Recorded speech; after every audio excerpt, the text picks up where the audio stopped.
Hello बच्चों, स्वागत है आपका हमारे यूट्यूब चैनल में। तो आज आपके लिए हम फिर से लेकर आए हैं त्रिभुज का एक और नया क्लास एक्सरसाइज 6.2। तो इसका हम एक क्लास समाप्त कर चुके हैं, एक्सरसाइज 6.1। तो आज हम आ गए हैं एक्सरसाइज 6.2, मतलब त्रिभुज की समरूपता का आज दूसरा क्लास है। तो इसके बारे में पहले जो प्रमेय लगेंगी वो हम पहले प्रमेय देख लेते हैं। तो इसमें प्रमेय अपन क्या लगेगी, प्रमेय 2 क्या लगेगी, इसके बारे में पहले समझ लेते हैं विस्तार से, उसके बारे में पूरी जानकारी प्राप्त कर लेते हैं ताकि हमको जो क्लास आज का लगे बिल्कुल सरल लगे। और जो बच्चे नए आए हैं हमारे चैनल पर तो चैनल को सब्सक्राइब करके ही जाएं, और हाँ, बेल आइकन को जरूर दबा दें, वीडियो को पूरा देखा करें ताकि एक ही एक टॉपिक, एक ही एक लेक्चर आपको अच्छे तरीके से समझ में आए। तो बच्चों देखिए, प्रमेय 1, यदि किसी त्रिभुज की एक भुजा के समांतर कोई रेखा खींची जाए तो वह शेष दोनों भुजाओं को समान अनुपात में विभाजित करती है। तो इस त्रिभुज की जो एक्सरसाइज 6.2 है, इसमें 2 प्रमेय प्रयोग में लाई जाएंगी। तो पहली प्रमेय इसमें है, यदि किसी त्रिभुज, तो पहले तो त्रिभुज बना लो। क्या त्रिभुज होता है, देखो 3 भुजाओं से घिरी आकृति को क्या कहते हैं, त्रिभुज कहते हैं। ऐसे ही आकृति जिसमें 3 भुजाएं हों और वो भी कैसी हों, बंद हों, तो ऐसी आकृति को क्या कहेंगे, त्रिभुज कहेंगे। तो देखिए ये त्रिभुज है, ये कोई क्या है, त्रिभुज है। इसका हम नाम दे देंगे ए बी सी, हमने नाम दे दिया ABC। अब समझो इसको, यदि किसी त्रिभुज की एक भुजा के समांतर, मतलब कोई सी भुजा के समांतर ले लो, ए बी के समांतर ले लो, बी सी के समांतर ले लो, ए सी के समांतर ले लो, कोई रेखा खींच दी जाए, किसी भुजा के समांतर कोई रेखा खींच दी जाए, तो वह शेष दोनों भुजाओं को जो बचती हैं उसके बाद, जिसके समांतर खींची जाए उसके समांतर नहीं, जिसके समांतर खींची जाए उससे मतलब नहीं है, शेष 2 भुजाओं को समान अनुपात में विभाजित करती है। ये कह रहा है यदि किसी त्रिभुज की किसी भी एक भुजा के समांतर, इसके समांतर ले लो, चाहे इसके समांतर ले लो, चाहे इसके समांतर ले लो, तो BC के समांतर अभी हम समझा रहे हैं आपको। तो BC के समांतर एक कोई रेखा खींच दी जाए, समांतर खींच दी जाए, तो ये क्या करती है, ये त्रिभुज की, इसको तो अब छोड़ दो, इससे तो लेना देना है ही नहीं क्योंकि इसका समांतर खींच दी है, ठीक, बढ़िया बात। अब ये त्रिभुज की 2 भुजा बचती हैं, एक तो AB बचती है, दूसरी क्या बचती है, AC बचती है। इन दोनों भुजाओं को ये समान अनुपात में विभाजित करेगी। कौन सी रेखा, ये रेखा जो खींची है ये, इसका नाम कुछ दे दो ABC, यहाँ पर नाम दे देंगे D और E। अब इसको जरा समझ लेते हैं कैसे। प्रमेय में क्या कहा गया है, प्रमेय में ये कहा गया बच्चों, देखो यहाँ पर ये कहा गया है कि यदि किसी त्रिभुज की एक भुजा के समांतर रेखा 2 को खींच दी जाए तो वो त्रिभुज की शेष भुजाओं को समान अनुपात में विभाजित करती है। तो देखो जरा इसके बारे में समझ लो, यहाँ पर क्या आएगा। अब AD, मतलब जो भुजा जो बचती हैं उनके बारे में देखो, क्या बची, AD बची, तो AD बटे DB, ये इनका अनुपात बराबर होना चाहिए किसके, AE बटे EC के, AE बटे EC के बराबर होना चाहिए। पहली बात तो ये है। अगली बात, अनुपात किसी प्रकार से ले सकते हो, ये इनका अनुपात ले सकते हो, मतलब इतने का अनुपात ले सकते हो ऐसे ऐसे करके, या फिर इतने का पूरे का अनुपात ले सकते हो ऐसे ऐसे करके, जिस तरीके से आप चाहें उस तरीके से अनुपात ले लें। अब हम यहाँ पे आपको हम लिख के दिखा रहे कैसे कैसे, देखो अनुपात ले सकते हैं। अब हम आपको लिख के दिखा रहे, देखो हमने AD अनुपात BD लिया। अब जिधर से इस तरीके से जिधर का लोगे उसी तरीके से अगली भुजा का भी लेना है। अब तीसरी भुजा से तो कोई मतलब ही नहीं था। अब देखो हम इस तरीके से ले सकते हैं AD बटे AB बराबर, अब जैसे AD बटे AB लिया, AD तो बटे AB, वैसे उधर से लो AE बटे AE बटे AC। अच्छा, और कैसे ले सकते हैं, हम इसको ऐसे भी ले सकते हैं, BD बटे AB, देखो जानते हैं यहाँ से BD बटे AB, इनका अनुपात बराबर होना चाहिए किसके, BD लिया था तो इधर क्या लोगे CE बटे, इधर क्या लिया था बटे में, AB लिया था, AB कहाँ पे है, पूरी भुजा AB है, तो इधर से पूरी भुजा लो CA। ये था, ये बताया गया था यदि किसी त्रिभुज की एक भुजा के समांतर कोई रेखा खींच दी जाए तो वो त्रिभुज की अन्य 2 भुजाओं को समान अनुपात में विभाजित करती है, ये था। अच्छा, ये तो आप समझ चुके होंगे। इसके बाद एक और त्रिभुज ले लेते हैं। अब की हमने त्रिभुज क्या ले लिया, हमने त्रिभुज यहाँ पर PQR कुछ और ले लो की बार, तब आपके अच्छी तरीके समझ में आ जाए। देखिए त्रिभुज हमने ये लिया। अच्छा, आकृति को अभी हम चेंज कर रहे हैं, अभी आकृति को हमने चेंज कर दिया, हमने आकृति की ऐसी बना ली इस तरीके से, भुजा नाम दे दो पहले PQR हमने नाम दे दिया था। अच्छा, नाम तो PQR दे दिया है, अब की PR के समांतर रेखा खींचो, PR के समांतर रेखा खींचो, तो ये PR के समांतर हमने यहाँ पर रेखा खींच ली, PR समांतर रेखा खींची तो नाम दे दो और कुछ S और T। ये हमने कुछ और नाम दे दिया। अब यहाँ से देखो, यहाँ से कही दे क्या होगा, अब इसको समझ लो जरा। जिसके समांतर खींची है उससे तो कोई लेना देना है नहीं, शेष दो भुजाएं जो हैं उनको समान अनुपात में विभाजित करती है। कौन सी रेखा, ये TS रेखा। इसमें कौन सी रेखा विभाजित करती थी, DE रेखा। तो अब यहाँ समझ लो आगे। कह दे बच्चों देखो, अब यहाँ समझो, देखो इसके समांतर ये है, अब इससे तो कोई लेना देना है नहीं। अब इन भुजाओं का, अब इन भुजाओं, देखो इस भुजा का इस भुजा से मतलब है, क्या मतलब है, अब QS बटे SP, यहाँ देखो QS बटे SP यह बराबर किसके होना चाहिए, QS बटे SP बराबर होना चाहिए QT बटे TR। इस प्रमेय के अनुसार, बस इन्हीं दो प्रमेयों का हमारे जो आज की एक्सरसाइज इसमें काम है, इसी से हम पूरी एक्सरसाइज समाप्त करेंगे। तो चलिए आगे देखिए। अब QS बटे SP लिख लिया था, QS बटे SP बराबर QT बटे TR, तो QT बटे TR इस तरीके से यहाँ लिख लेंगे। अच्छा, और अगला वाला देखो, तो QS बटे QP, QS बटे QP मतलब QS पहले थोड़ा खंड ले लेते ना, अब की पूरा खंड ले लो QP, तो QS बटे QP बराबर, तो QT बटे QR कितना लोगे, QS बटे QP लिया था, QS बटे QP ध्यान दो जरा, तो QS पहले लिया था इतना खंड, इधर कितना खंड लोगे QT, Q और T बटे QP लिया, अब QP मतलब पूरा खंड ले लिया, यहाँ क्या लोगे Q और R, Q R। अच्छा ये समझ लो। उसके बाद और क्या समझते हैं, हम दूसरे किसी तरीका लिख सकते हैं, हम किसी भी तरीका लिखें, हम समान अनुपात में विभाजित इसको करा देंगे। मतलब कहीं पर से कोई था भी खंड, किधर से भी ले लो, छोटा भुजा बड़ी पूरी भुजा, इतना खंड पूरा खंड, समान अनुपात में जिधर से एक भुजा का लिखा है उधर से दूसरी भुजा का लिखो, बराबर ही होना चाहिए। कब, अगर एक भुजा के समांतर दूसरी भुजा है तब। आगे लिखो, देखो यहाँ से कैसे लिख लोगे, हम SP लिख लें, SP अब बटे QP, SP बटे QP यह बराबर होनी चाहिए किसके, SP बटे QP यह बराबर होनी चाहिए। देखो SP इतनी भुजा ली थी और QP पूरी भुजा ली थी, तो इधर से SP देखो इतना लिया था, इधर से क्या होगा, इधर देखो इधर से होगा SP लिया था, इधर से होगा TR बटे, और देखो बटे में क्या था QP मतलब पूरा, इधर से पूरा क्या होगा QR। अब यहाँ से देखो इस तरीके से अब आप लोग समझ चुके होंगे प्रमेय के बारे में क्या है। उसके बाद इसी से आपकी एक्सरसाइज लगेगी, तो आपको प्रमेय फर्स्ट जो है मैंने समझा दी है, और उम्मीद करता हूँ आप लोग अच्छी तरीके से समझ भी गए होंगे।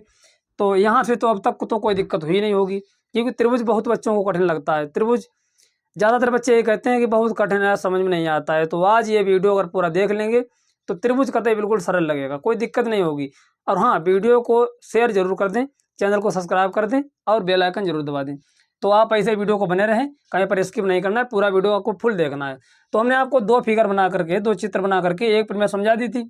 अच्छा, दूसरी प्रमेय क्या है, दूसरी प्रमेय बच्चों इसी की विलोम है। विलोम जानते हो, अपोजिट, अपोजिट माने क्या होता है, विलोम। दूसरी जो प्रमेय है वो इसी का विलोम है। तो वो विलोम क्या है, मतलब उल्टी है। इसमें कहा था कि अगर एक त्रिभुज की भुजा के समांतर दूसरी रेखा खींच दी जाए तो वो दो भुजाओं को समान अनुपात में बांटती है। ये कह रही है, यदि कोई रेखा किसी त्रिभुज की दो भुजाओं को समान अनुपात में विभाजित करती है तो वह उस त्रिभुज की शेष तीसरी भुजा के समांतर होगी। अब ये प्रमेय क्या कह रही है कि किसी त्रिभुज की अगर दो भुजाएं समानुपाती हैं, मतलब समान अनुपात में हैं, तो जो भुजा समान अनुपात में बांट रही है वो त्रिभुज की किसी तीसरी भुजा के समांतर अवश्य होगी। ये इसमें कह रहा है, जो कि क्या है, इसका उल्टा है। हमने क्या किया था, पहले यहाँ पर हमने समांतर लिया था, समांतर से ये निकला है। अब ये पहले दिया हुआ है, इससे हमें समांतर निकालना है। कैसे, देखो, यदि किसी रेखा की, यदि कोई रेखा किसी त्रिभुज की दो भुजाओं को समान अनुपात में विभाजित करती है, तो पहले इसका भी हम एक त्रिभुज बना लेते हैं ताकि आपको अच्छे तरीके से समझ में आए। तो देखो इसका त्रिभुज कैसे बनाएंगे, यही कोई बना लो इसी तरीके का कोई, तो त्रिभुज हम बना लेते हैं। यहाँ पर त्रिभुज हमने बना लिया ऐसे करके, ये त्रिभुज को हमने बना लिया। ये जब हमने त्रिभुज बनाया है, नाम इसका देंगे ए, यहाँ पर बी और यहाँ पर सी, नाम दे दिया। अब बच्चों हमने यहाँ पर कुछ बिंदु ले लिए, बिंदु हमने यहाँ पर ले लिए, एक तो नाम दे दिया हमने यहाँ पर सी, तो हो गया था ABC, हमने यहाँ पर नाम दे दिया D और यहाँ पर नाम दे दिया एक E। इस तरीके से हमने नाम दे दिया। तो देखो यहाँ से नाम दिया है, तो यहाँ पर से हम एक रेखा भी खींच लेते हैं ऐसे करके। चलो खींच ली, बढ़िया बात, खींच ली। अब इसमें क्या करेंगे, अब देखो सवाल ये कह रहा था, नहीं प्रमेय ये कह रही थी कि कोई रेखा किसी त्रिभुज की दो भुजाओं को समान अनुपात में विभाजित करती है। ये रेखा जो हमने मान लिया, माना DE रेखा त्रिभुज की भुजाओं को समान अनुपात में विभाजित कर रही है। कौन सी रेखा? माना जो DE रेखा है ये त्रिभुज की भुजा AB और AC को समान अनुपात में विभाजित कर रही है। ध्यान दो, माना DE रेखा भुजा AB और भुजा AC को समान अनुपात में विभाजित कर रही है। कैसे कर रही है? तो क्या होगा देखो, अब यहाँ से अगर विभाजित समान अनुपात में कर रही है तो सवाल ही बता रहा है, मतलब प्रमेय ही बता रही है। तो देखो यहाँ से AD बटे DB, AD बटे DB मतलब ये समान अनुपात में खुद विभाजित कर रही है, पहले यहाँ से बता दिया गया है।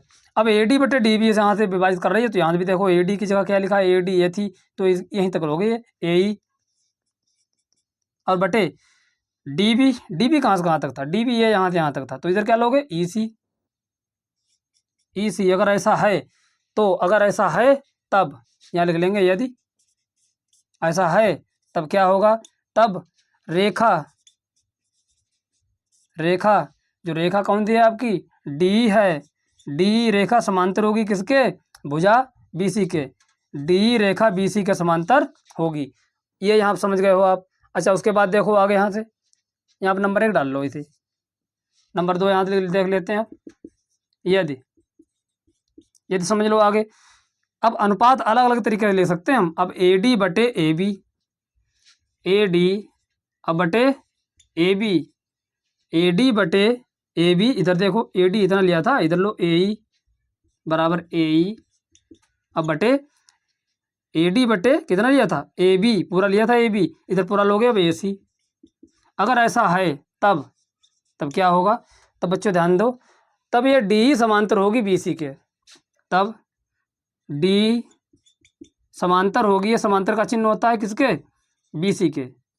तीसरी शर्त पे और लिख लो कुछ, 1 2 3 लिख लिया, अब तीसरा और लिख लो, यदि, क्योंकि 2 3 तरीके से लिख लेना हमें। यदि DB बटे AB, यदि DB अब बटे AB, अब जैसे इधर लिखा वैसे ही भुजा उधर लो, DB लिया था DB तो इधर क्या लोगे EC अब बटे इधर क्या लिया था पूरा AB, इधर क्या लोगे पूरा AC है। तब अगर ऐसा है तब भी क्या होगा, तब भी क्या किसके समांतर होगा, तब D समांतर होगी BC के, तब D समांतर होगी किसके, BC के। बस यही तो प्रमेय है, इन्हीं का प्रयोग होगा। पूरी एक्सरसाइज हम लोग इसी से लगाएंगे और आप अच्छी तरीके से इसको लिख लो कहीं अच्छी जगह पर, क्योंकि इसी का पूरी एक्सरसाइज में काम है। पूरे एक्सरसाइज आप समाप्त करेंगे तो कहीं भी किसी को कोई दिक्कत नहीं होगी। चलो इतना लिख लो, उसके बाद आगे देखते हैं। तो चलिए बच्चों अब शुरू करते हैं। आपकी एक्सरसाइज 6.2 का जो पहला सवाल है उसमें 2 आकृतियां दी गई हैं। इन आकृतियों में क्या करना है आपको, इसके 2 खंड दिए गए हैं, एक आकृति का एक खंड, अगली आकृति का दूसरा खंड। क्या खंड क्या पूछ रहा है पहले सवाल में, आकृति 1 तथा 2 में DE समांतर BC। देखो DE जो रेखा DE है वो त्रिभुज की भुजा BC के समांतर है, यह बताया गया। दोनों में देखो DE जो रेखा है वो BC के समांतर है। तब एक में EC, एक में ज्ञात करना तुमको EC, ये EC बराबर है यहाँ पर, ये क्या है ये आपको ज्ञात करना है। और 2 में AD ज्ञात करो। दूसरे वाले में क्या ज्ञात करवा रहा है, AD, A से लेकर के D तक ये जो दूरी है ये पूछ रहा है ज्ञात करो। तो कैसे ज्ञात करेंगे, देखो हम लगाएंगे त्रिभुज की आधारभूत प्रमेय, जो हमने समरूपता की, जो समानुपात की आधारभूत प्रमेय जो हमने पढ़ी थी 2, वही लगाएंगे। क्या प्रमेय है, पहले वाली प्रमेय लगाएंगे। तो देखो आकृति हम एक को हल करेंगे, पहले का जो पहला खंड है वो पहला खंड देख लो, यहाँ पे दिया है। देखो AD बटे DB, हमने जो प्रमेय पढ़ी थी उसी के हिसाब से इनको अनुपात के रूप में लिख लेते हैं। तो AD बटे DB, AD बटे DB। अब लिखते कैसे हैं ये भी ध्यान दो जरा, जिनको निकालना है उसको लिखते हैं और जो ज्ञात है उसको लिखते हैं बराबर। ये DB लिखा है यहाँ पर, AD बटे DB, AD बटे DB बराबर, इधर देखो AD बटे DB, जैसे हमने यहाँ के टुकड़े लिए थे वैसे ही यहाँ भी टुकड़े लेंगे। AD लिया था अब बटे DB लिया था, तो ये A टुकड़ा लिया था, ये यहाँ भी देखो AE लेंगे और EC लेंगे, तो AE बटे EC।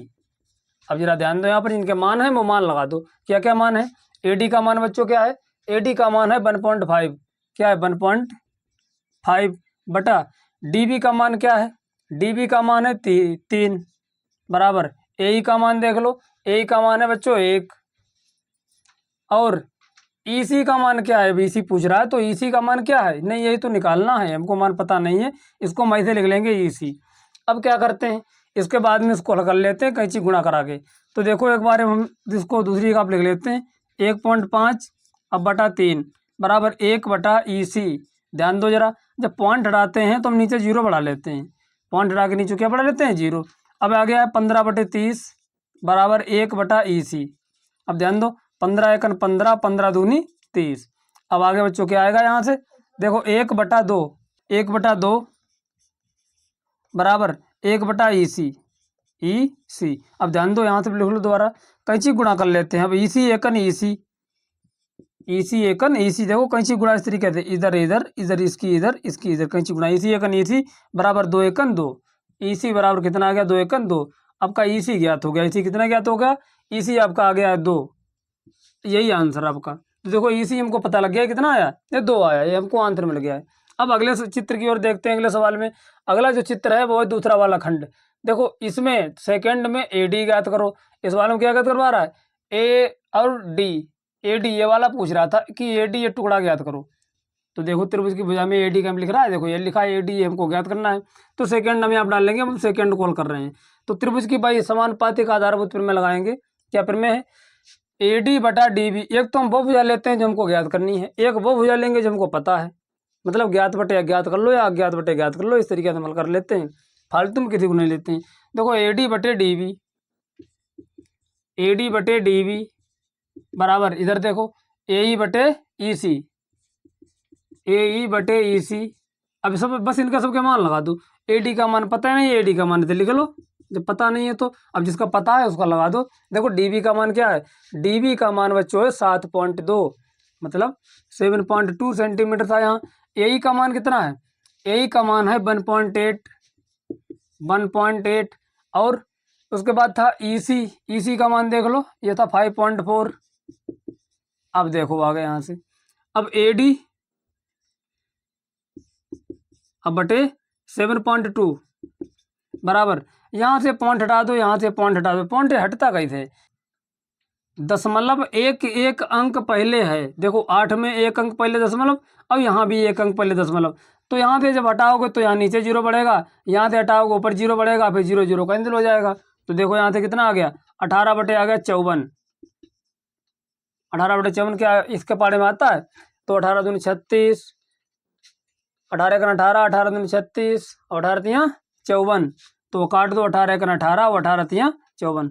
तो AD बटे 7.2 बराबर 1/3। अब कैंची गुणा करा दो, देखो 3 AD क्या हो जाएगा, 3 बराबर इधर 7.1 की 1 से गुणा कराओगे तो हो जाएगा 7.2 की 1 से गुणा कराओगे तो हो जाएगा 7.2।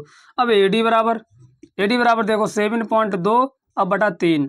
अब यहाँ से पॉइंट हटाओगे नीचे एक जीरो बढ़ जाएगा, क्या बढ़ गया, जीरो। अब यहाँ से देख लो AD बराबर कितना आया, 72 अब बटे 30।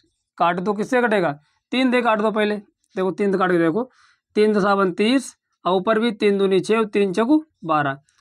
अब AD बराबर आपका आ गया है 24/10। अब इसको काटने की जरूरत, गलती ना करें, ना ही काटने को जरूरत है, क्योंकि अगर नीचे आपको 1 0 मिल जाए, 100 मिल जाए, 1000 मिल जाए, 1 लाख मिल जाए, मतलब 1 के बाद 0 0 अगर मिल जाता है तो बस जीरो हटा दो, ऊपर पॉइंट लगा देते हैं, लेकिन वो काटने की जरूरत नहीं है, काटोगे तो ज़्यादा दिक्कत पड़ जाओगे, क्योंकि फिर कठिन जो थोड़ी थोड़ी गुणा भाग हो जाती है। तो AD बराबर देखो ये 24 लिखे हैं और बटा में 10 हैं, तो जब जीरो काटोगे तो बीच में एक पॉइंट लग जाता है। तो AD बराबर यहाँ से आपका कितना आ गया, AD आ गया 2.4। अब सेंटीमीटर, यही आंसर, ये सेंटीमीटर में आएगा, सेंटीमीटर और आंसर। चलो इतना लिख लो, उसके बाद देखते हैं अगला सवाल। चलो बच्चों देखते हैं बच्चों आपके एक्सरसाइज का अगला सवाल। अगला सवाल क्या है, किसी त्रिभुज, दूसरे सवाल में कोई त्रिभुज दिया होगा, त्रिभुज का नाम दिया है PQR। तो किसी त्रिभुज PQR की भुजाओं PQ और PR पर क्रमशः बिंदु E और F स्थित हैं। निम्नलिखित में से प्रत्येक स्थिति के लिए बताइए कि क्या EF समांतर QR है। तो इसमें 3 खंड दिए गए थे, अभी हमने 2 लिखे हैं, तीसरा वाला बाद में कराएंगे। तो सबसे पहले कोई त्रिभुज लिया गया है PQR, तो पहले PQR त्रिभुज बना लो, एक त्रिभुज बना लेते हैं, नाम दे देते हैं PQR। तुमने एक त्रिभुज बना लिया यहाँ पर, इसका नाम दे दो P, और यहाँ पर Q, अब यहाँ पे R। अब इस त्रिभुज PQR में क्या है, EF समांतर QR। अब क्यू आर है, इसके समांतर को रेखा खींची गई होगी, ई एफ जिसका नाम है, ई और एफ, यहाँ पर ई है, अब इधर वाला कोई एफ होगा, तो ई इधर एफ, ई एफ को रेखा खींच दी गई है जो किसके समांतर खींची गई है, क्यू आर के समांतर। देखो ई एफ जो खींची गई है वो क्यू आर के समांतर खींची गई है। तो ऐसे जब दोनों का चित्र, दोनों की एक ही सवाल है तो दोनों इधर भी होगा यही। तो देखो इधर भी वही बना लो चित्र, त्रिभुज, नाम दे दो यहाँ से भी पी क्यू आर। त्रिभुज का नाम क्या दिया है, पी, इधर से क्यू, अब इधर से आर। अब इसके बारे में देखो, यहाँ भी दिया है ई एफ समांतर क्यू आर। अब क्यू आर के समांतर को रेखा खींची गई होगी, इसका नाम क्या है, ई और एफ। यहाँ नाम दे दो ई, अब इधर नाम दे दो एफ। उसके बाद इनका जो नामकरण करने के बाद में जो माप दी गई है वो माप लिख लो। पहले वाला माप क्या है, पी बराबर 3.9 सेंटीमीटर। तो बच्चों देखो पी, ये त्रिभुज था, तो पी बराबर है यहाँ पर 3.9 सेंटीमीटर। पी कितना है, ये है पी, ये कितना था 3.9 सेंटीमीटर, 3.9 सेंटीमीटर, ये कितना था पी। उसके बाद ई क्यू, ई क्यू देख लो, ई क्यू कितना था 3 सेंटीमीटर, ई क्यू है 3 सेंटीमीटर। उसके बाद पी एफ, पी एफ कहाँ पे है, ये पी एफ, ये 3.6 सेंटीमीटर। अच्छा उसके बाद एफ आर, एफ आर कहाँ है, ये है 2.4 सेंटीमीटर, 2.4 सेंटीमीटर। अच्छा इसके बाद अब यहाँ से सवाल को सीधा करो, तो मैं क्या सिद्ध करना है, प्रत्येक स्थिति के लिए बताना है कि क्या ई एफ समांतर क्यू आर है। कि अगर आपका आधारभूत प्रमेय लगाओगे, अगर वो प्रमेय से आपके इनके जो अनुपात हैं ये बराबर आ गए तो ये समांतर है, अन्यथा समांतर नहीं है। तो चलिए देखिए, हम पहले प्रमेय लगा देते हैं। क्या प्रमेय लगाओगे, इनमें सबके मान दिए गए। इससे पहले हमने जो सवाल लगाया था उसमें एक मान पूछ रहा था, 3 दिए थे, चौथा पूछ रहा था। यहाँ पर चारों मान दिए हैं, बस ये पूछ रहा है कि क्या क्यू आर समांतर है पी एफ ई एफ के। यहाँ भी क्या क्यू आर समांतर है ई एफ के, आपको ये बताना है। तो चलिए देखिए, सबसे पहले क्या करेंगे, हम त्रिभुज की आधारभूत प्रमेय लगाएंगे। वो क्या है, पी बटे ई क्यू, लिखेंगे यहाँ से पी बटे ई क्यू, ये बराबर होना चाहिए किसके, पी एफ बटे एफ आर, पी एफ बटे एफ आर, ये इसके बराबर होना चाहिए। अब सबके मान लगा दो, पी का मान कितना है 3.9 सेंटीमीटर, पी का मान है 3.9।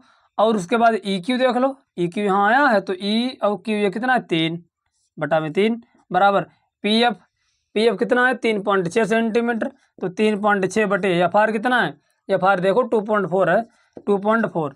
अब देखो बच्चों ध्यान दे, एक अंक पहले दशमलव है तो ये हटा दोगे, नीचे एक जीरो बढ़ेगा, यहाँ से हटाओगे तो ऊपर एक जीरो बढ़ेगा, तो ऊपर का जीरो नीचे का जीरो कैंसिल हो जाएगा। या फिर अगर किसी संख्या में समान अंक ऊपर हो उतने अंक पहले नीचे, किसी संख्या में जितने अंक पहले दशमलव ऊपर हो उतने अंक दशमलव पहले नीचे हो, तो दोनों को दशमलव हटा दो, बस एक हट जाता सीधे।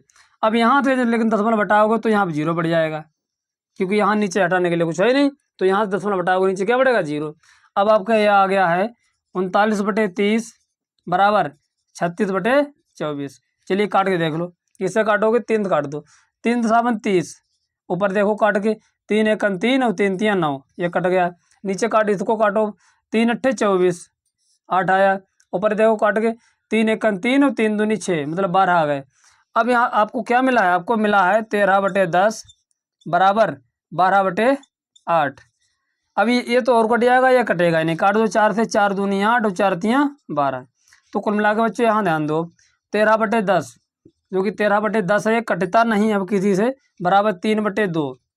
क्या ये बराबर आया है, यहाँ पर ये आपस में बराबर नहीं आया है, अतः ये रेखा इसके समांतर नहीं है। बस यही पूछ रहा था कि क्या बताओ ये समांतर है, तो समांतर नहीं है। अगर 13/10 यहाँ आया, सामने भी यही होता तो समांतर थी। क्यों, क्योंकि तब अनुपात तुम्हारा, भुजाओं का अनुपात जो था वो बराबर आ जाता है।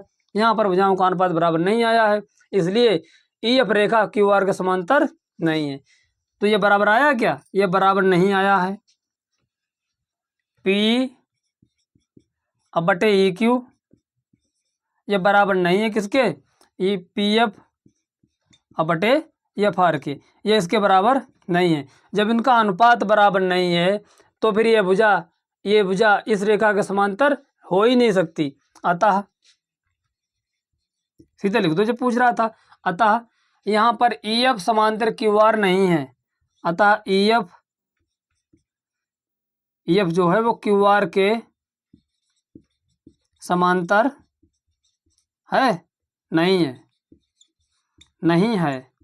तो आपको ये तो मिल गया आंसर, लिख लेंगे यहाँ पर आंसर। आगे वाले में देखो, आगे वाले में भी यही अनुपात निकाल लो। अनुपात निकालने से पहले क्या करेंगे, जो भुजाओं की माप दी है वो माप लिख लो। देखो पी कितनी दी है, पी ये कितनी थी 4 सेंटीमीटर, पी 4 सेंटीमीटर है। उसके अलावा क्यू ई कितनी है, क्यू है 4.5, क्यू ई, क्यू और ई है 4.5 सेंटीमीटर, तो 4.5 लिख लिया यहाँ पर। अभी सेंटीमीटर में सेंटीमीटर लिख दिया।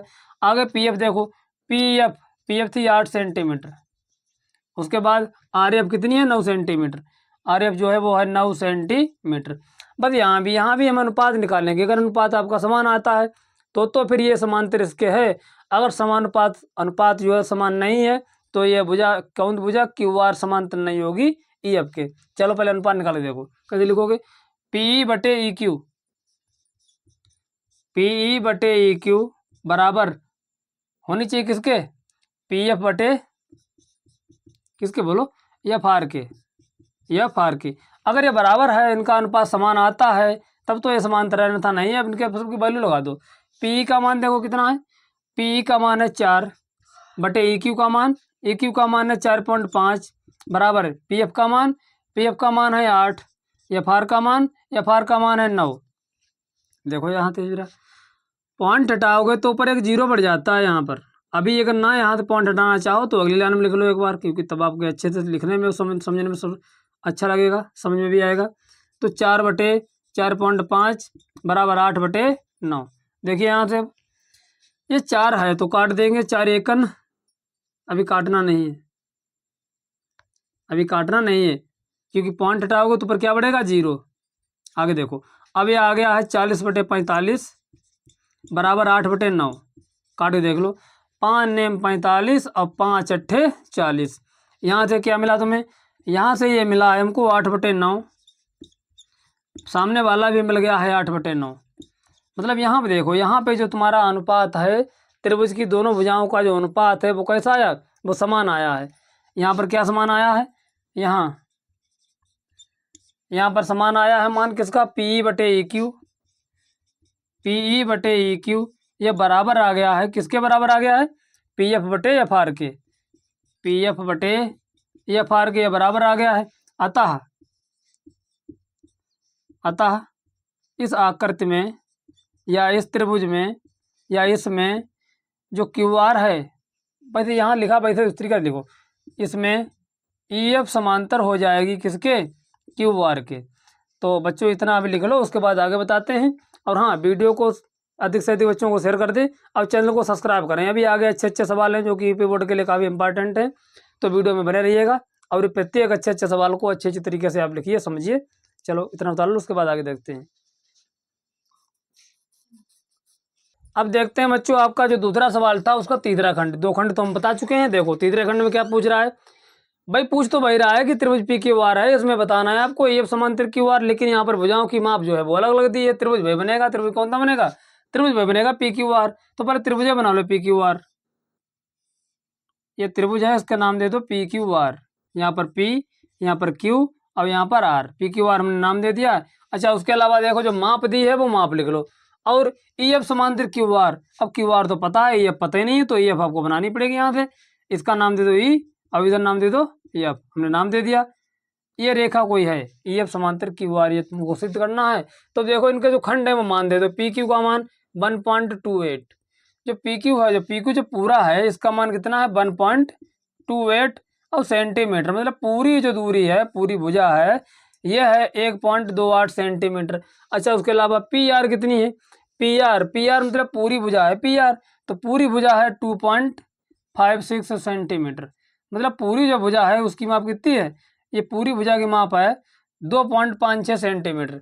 अच्छा, उसके अलावा देखो पी कहाँ पर है, पी और ये है, पी है 0.18 सेंटीमीटर, पी जो है वो 0.18 सेंटीमीटर है। अच्छा, उसके अलावा पी एफ कितना है, देखो पी एफ ध्यान दो, ये पी एफ यहाँ से यहाँ तक ये पी एफ है 0.36 अब सेंटीमीटर, पी एफ ये है 0.36 सेंटीमीटर। अब हमने क्या काम किया, अब हम क्या काम करेंगे, इनको आधारभूत समानुपातिक प्रमेय के द्वारा हल करके देखते हैं। अगर अनुपात समान आता है तो ये समांतर है, कौन सी समांतर है, क्यू आर समांतर होगी ई एफ के। अगर मतलब इनका अनुपात समान नहीं आता है तो ये समांतर नहीं होगी। तो चलिए देखो पहले क्या करते हैं हम भाई, उसी तरीके से लिख लेते हैं। कैसे लिखते हैं? जिस तरीके से भुजाएं दी गई हैं उसी तरीके से एक तरफ का अनुपात लिखोगे, तो उस तरीके से अगले वाले का भी अनुपात लिखोगे। लेकिन ध्यान ये रखना है कि भुजाएं कहाँ कहाँ पर की दी गई हैं, जिस जहाँ पर की दी गई हैं हमें उनको लेना है। ये नहीं हमने पी ले लिया फिर EQ ले लिया। अब या तो EQ निकालो पहले, इसमें से घटा के EQ निकाल लो। अब FR ले लो इधर से, तो FR या तो पहले घटा के निकालो, ना निकालो तब भी कोई दिक्कत नहीं। हमने आपको बताया था कि अनुपात को 3-4 तरीके से लिख सकते हैं, फिर मैं पीछे बताया अच्छी तरीके समझाई थी। अब यहाँ देखो, अब हम सबसे पहले वो भुजा लेते हैं जो हमको पता है। क्या क्या पता है? हम देखो PQ बटे PE, या फिर ले लो PE बटे PQ, किधर से भी ले लो कोई दिक्कत नहीं, लेकिन लेना दोनों तरफ है जैसे। तो PQ बटे, पूरी भुजा ले लो, PQ बटे PE, देखो यहाँ से PQ बटे PE। अब बराबर PQ क्यों ली? PQ भुजा हमें पूरी पता है इसलिए हमने PQ ली। PE क्यों ली? क्योंकि PE हमें पता है इसलिए PE ले ली इधर। अब जब PQ लिया था, PQ इधर पूरी भुजा है, इधर भी पूरी क्या लोगे? PR लोगे। PR कितनी है? 2.56, तो इधर लो PR POR। अब बटे में इधर क्या लिया था? PE लिया था, PE लिया था, इधर क्या लोगे बटे में? PF लो। क्या लोगे? PF, P और F। अब क्या करते हैं भाई? कुछ नहीं, सबके मान लगा दो खाली। तो देखो PQ का मान कितना है, ध्यान दो। PQ का मान था 1.28। PQ का मान कितना था? 1.28, 1.28। PE का मान कितना था? PE देखो, PE का मान था 0.18, 0.18 बटे में 0.18 बराबर PR का मान कितना था? PR का जो मान है वो है 2.56 सेंटीमीटर, ये था 2.56। अब बटे PF का मान कितना था? PF देख लो, PF कितना था? PF का मान था 0.36, मतलब 0.36 से लिखा है 0.36। अब क्या करते हैं, देखो दशमलव 2 अंक पहले है, यहाँ भी 2 अंक पहले, यहाँ 2 अंक पहले, यहाँ 2 अंक पहले, सब गायब हो जाएंगे। एक बार लाइन यहाँ लिख लो, उसके बाद हटाओ। 1.28 अब बटे 0.18, 0.18 बराबर 2.56 अब बटे 0.36। देखो 2 अंक पहले है, इधर से हटाओगे वैसे तो नीचे 2 जीरो बढ़ते हैं यहाँ नीचे, लेकिन नीचे से हटाने पर भी ऊपर 2 जीरो बढ़ेंगे, वो कट जाएंगे, तो सीधे आप इधर हटा दो। हटा दिया, इधर से हटा दो, इधर से हटा दो। अब देखो क्या संख्या आपको मिली है। अब ये संख्या मिली है 128 अब बटे 18, इधर बराबर क्या मिला है? 256 अब बटे 36। आगे देख लो, काट लो। अब काट लो या फिर इधर से लिख लेते हैं। देखो कैसे लिखते हैं, 128 बटे 18, क्योंकि यहाँ से 128 बटे 18 बराबर 256 बटे 36, 256 बटे 36। काट कूट लो, कैसे कटेंगे देखो, 9 से काट लो या फिर सीधे 2 से काट लो। पहले 2 नेम 18, ऊपर काटो 2 से, 2 छंग 12, 2 चौक 8, यहाँ भी काटो 2 से, चाहे 2 से काट लो या 4 से काट लो, तो 4 नेम 36, ऊपर 4 से काटो, 4 छंग 24 और 4 चौक 16। कितना आया? ये आया है 64 बटा 9। अब बराबर यहाँ भी आया है 64 बटा 9। मतलब यहाँ पर आपका जो अनुपात है वो समान आया है। दोनों भुजाओं का अनुपात कैसा आ गया? समान आ गया। जब दोनों भुजाओं का अनुपात समान आ गया तो हम क्या कह सकते हैं? तो हम कह सकते हैं, एक बार और लास्ट में लिख लो वही लाइन जो हमने शुरू में लिखी थी। क्या लिखी थी? हमने लिखी थी PQ बटे PE, ऐसे करके लिख देना परीक्षा में, बराबर PR बटे PF। ये बराबर यहाँ पे आया है, अगर बराबर नहीं आता तो ये इसके समांतर नहीं थी, बराबर आ गया है तो ये इसके समांतर है। कौन किसके समांतर है? QR समांतर है EF के। ये बराबर आ गया है, तब हम क्या लिखेंगे? अतः अनुपात बराबर आ गया है, अतः EF, जो EF रेखा है, रेखाखंड है, ये समांतर होगी किसके? QR के। समांतर होगी नहीं होगी? समांतर होगी। तो यही आपका प्रूव्ड हो गया, सिद्ध हो गया। चलिए इतना लिख लीजिए, उसके बाद आगे बताते हैं। अब देखिए बच्चों, तीसरा सवाल आपका। तीसरा सवाल है, आकृति एक दी गई है, ये आकृति, इस आकृति के हिसाब से हमको देख के लगाना है। ये आकृति में यदि LM समांतर CB दिया है कि यदि LM समांतर CB, LM कहाँ पर है? L और M ये समांतर है किसके? ये CB के समांतर है। LM तो यही है, CB है। LM समांतर CB और LN समांतर CD। LN कहाँ गई? ये समांतर किसके है? ये CD समांतर है, इसके समांतर है। तो सिद्ध कीजिए कि AM बटे AB बराबर AN बटे AD। AM कहाँ गया? AM ये गया AM, अब बटे ए बी मतलब इतना खंड ए एम और पूरा खंड ए बी बराबर इधर का ए एन बटे ए डी मतलब इतना खंड ए एन और पूरा खंड ए डी।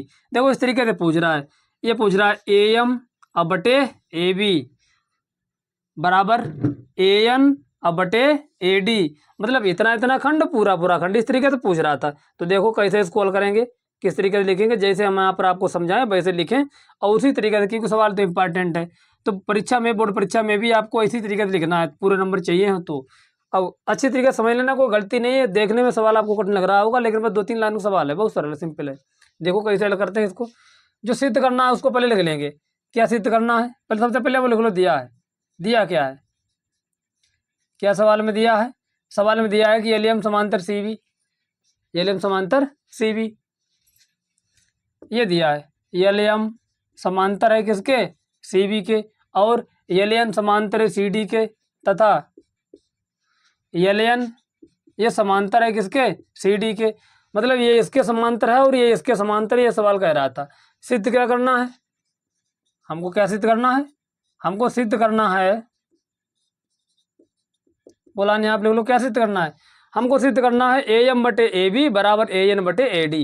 वो सिद्ध करने वाला जो भी है वो लिख लो, ए एम बटे ए बी बराबर ए एन बटे ए डी। जो सिद्ध करने वाला था वो हमने लिख लिया। अब ये सिद्ध कैसे करोगे वो चीज़ यहाँ देखो। अब हम डालेंगे उपपत्ति।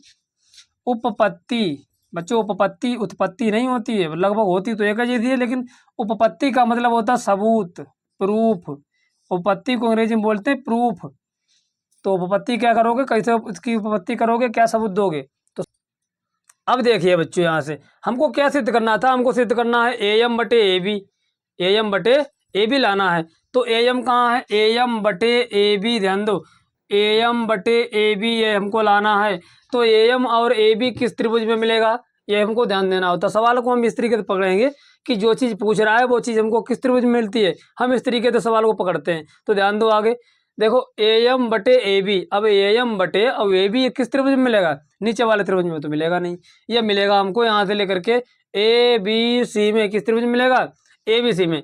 तो उपपत्ति के लिए हम लिखेंगे त्रिभुज, त्रिभुज का नाम दे दो, नाम कौन सा त्रिभुज लोगे, त्रिभुज ए बी सी में, ए बी सी में, त्रिभुज ए बी सी में। ध्यान दो बच्चों, ए बी सी में क्या क्या ए बी सी में बताओ, जो तुमको चाहिए वो लिख लो। ए बी सी में एक चीज़ दी है, क्या दी है, ए बी सी में दिया है, देखो ध्यान दो, ए बी सी में दिया है कि एम एल समांतर बी सी, दिया कि नहीं दिया है? चलो अच्छा, इस तरीके से समझ नहीं आता है तो फिर काम करेंगे, चित्र अलग बना लेंगे।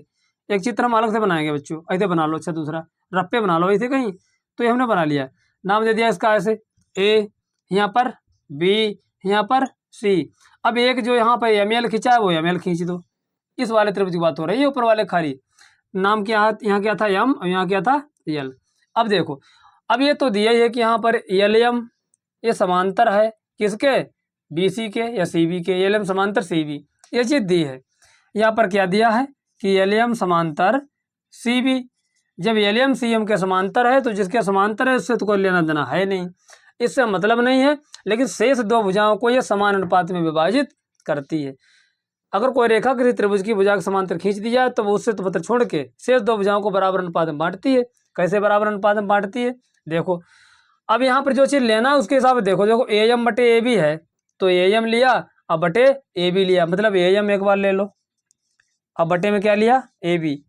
तो ए एम जब लिया था तो यहाँ से यहाँ तक खंड लिया बराबर, अगला खंड क्या लिया, अगला पूरा ए बी ले लिया।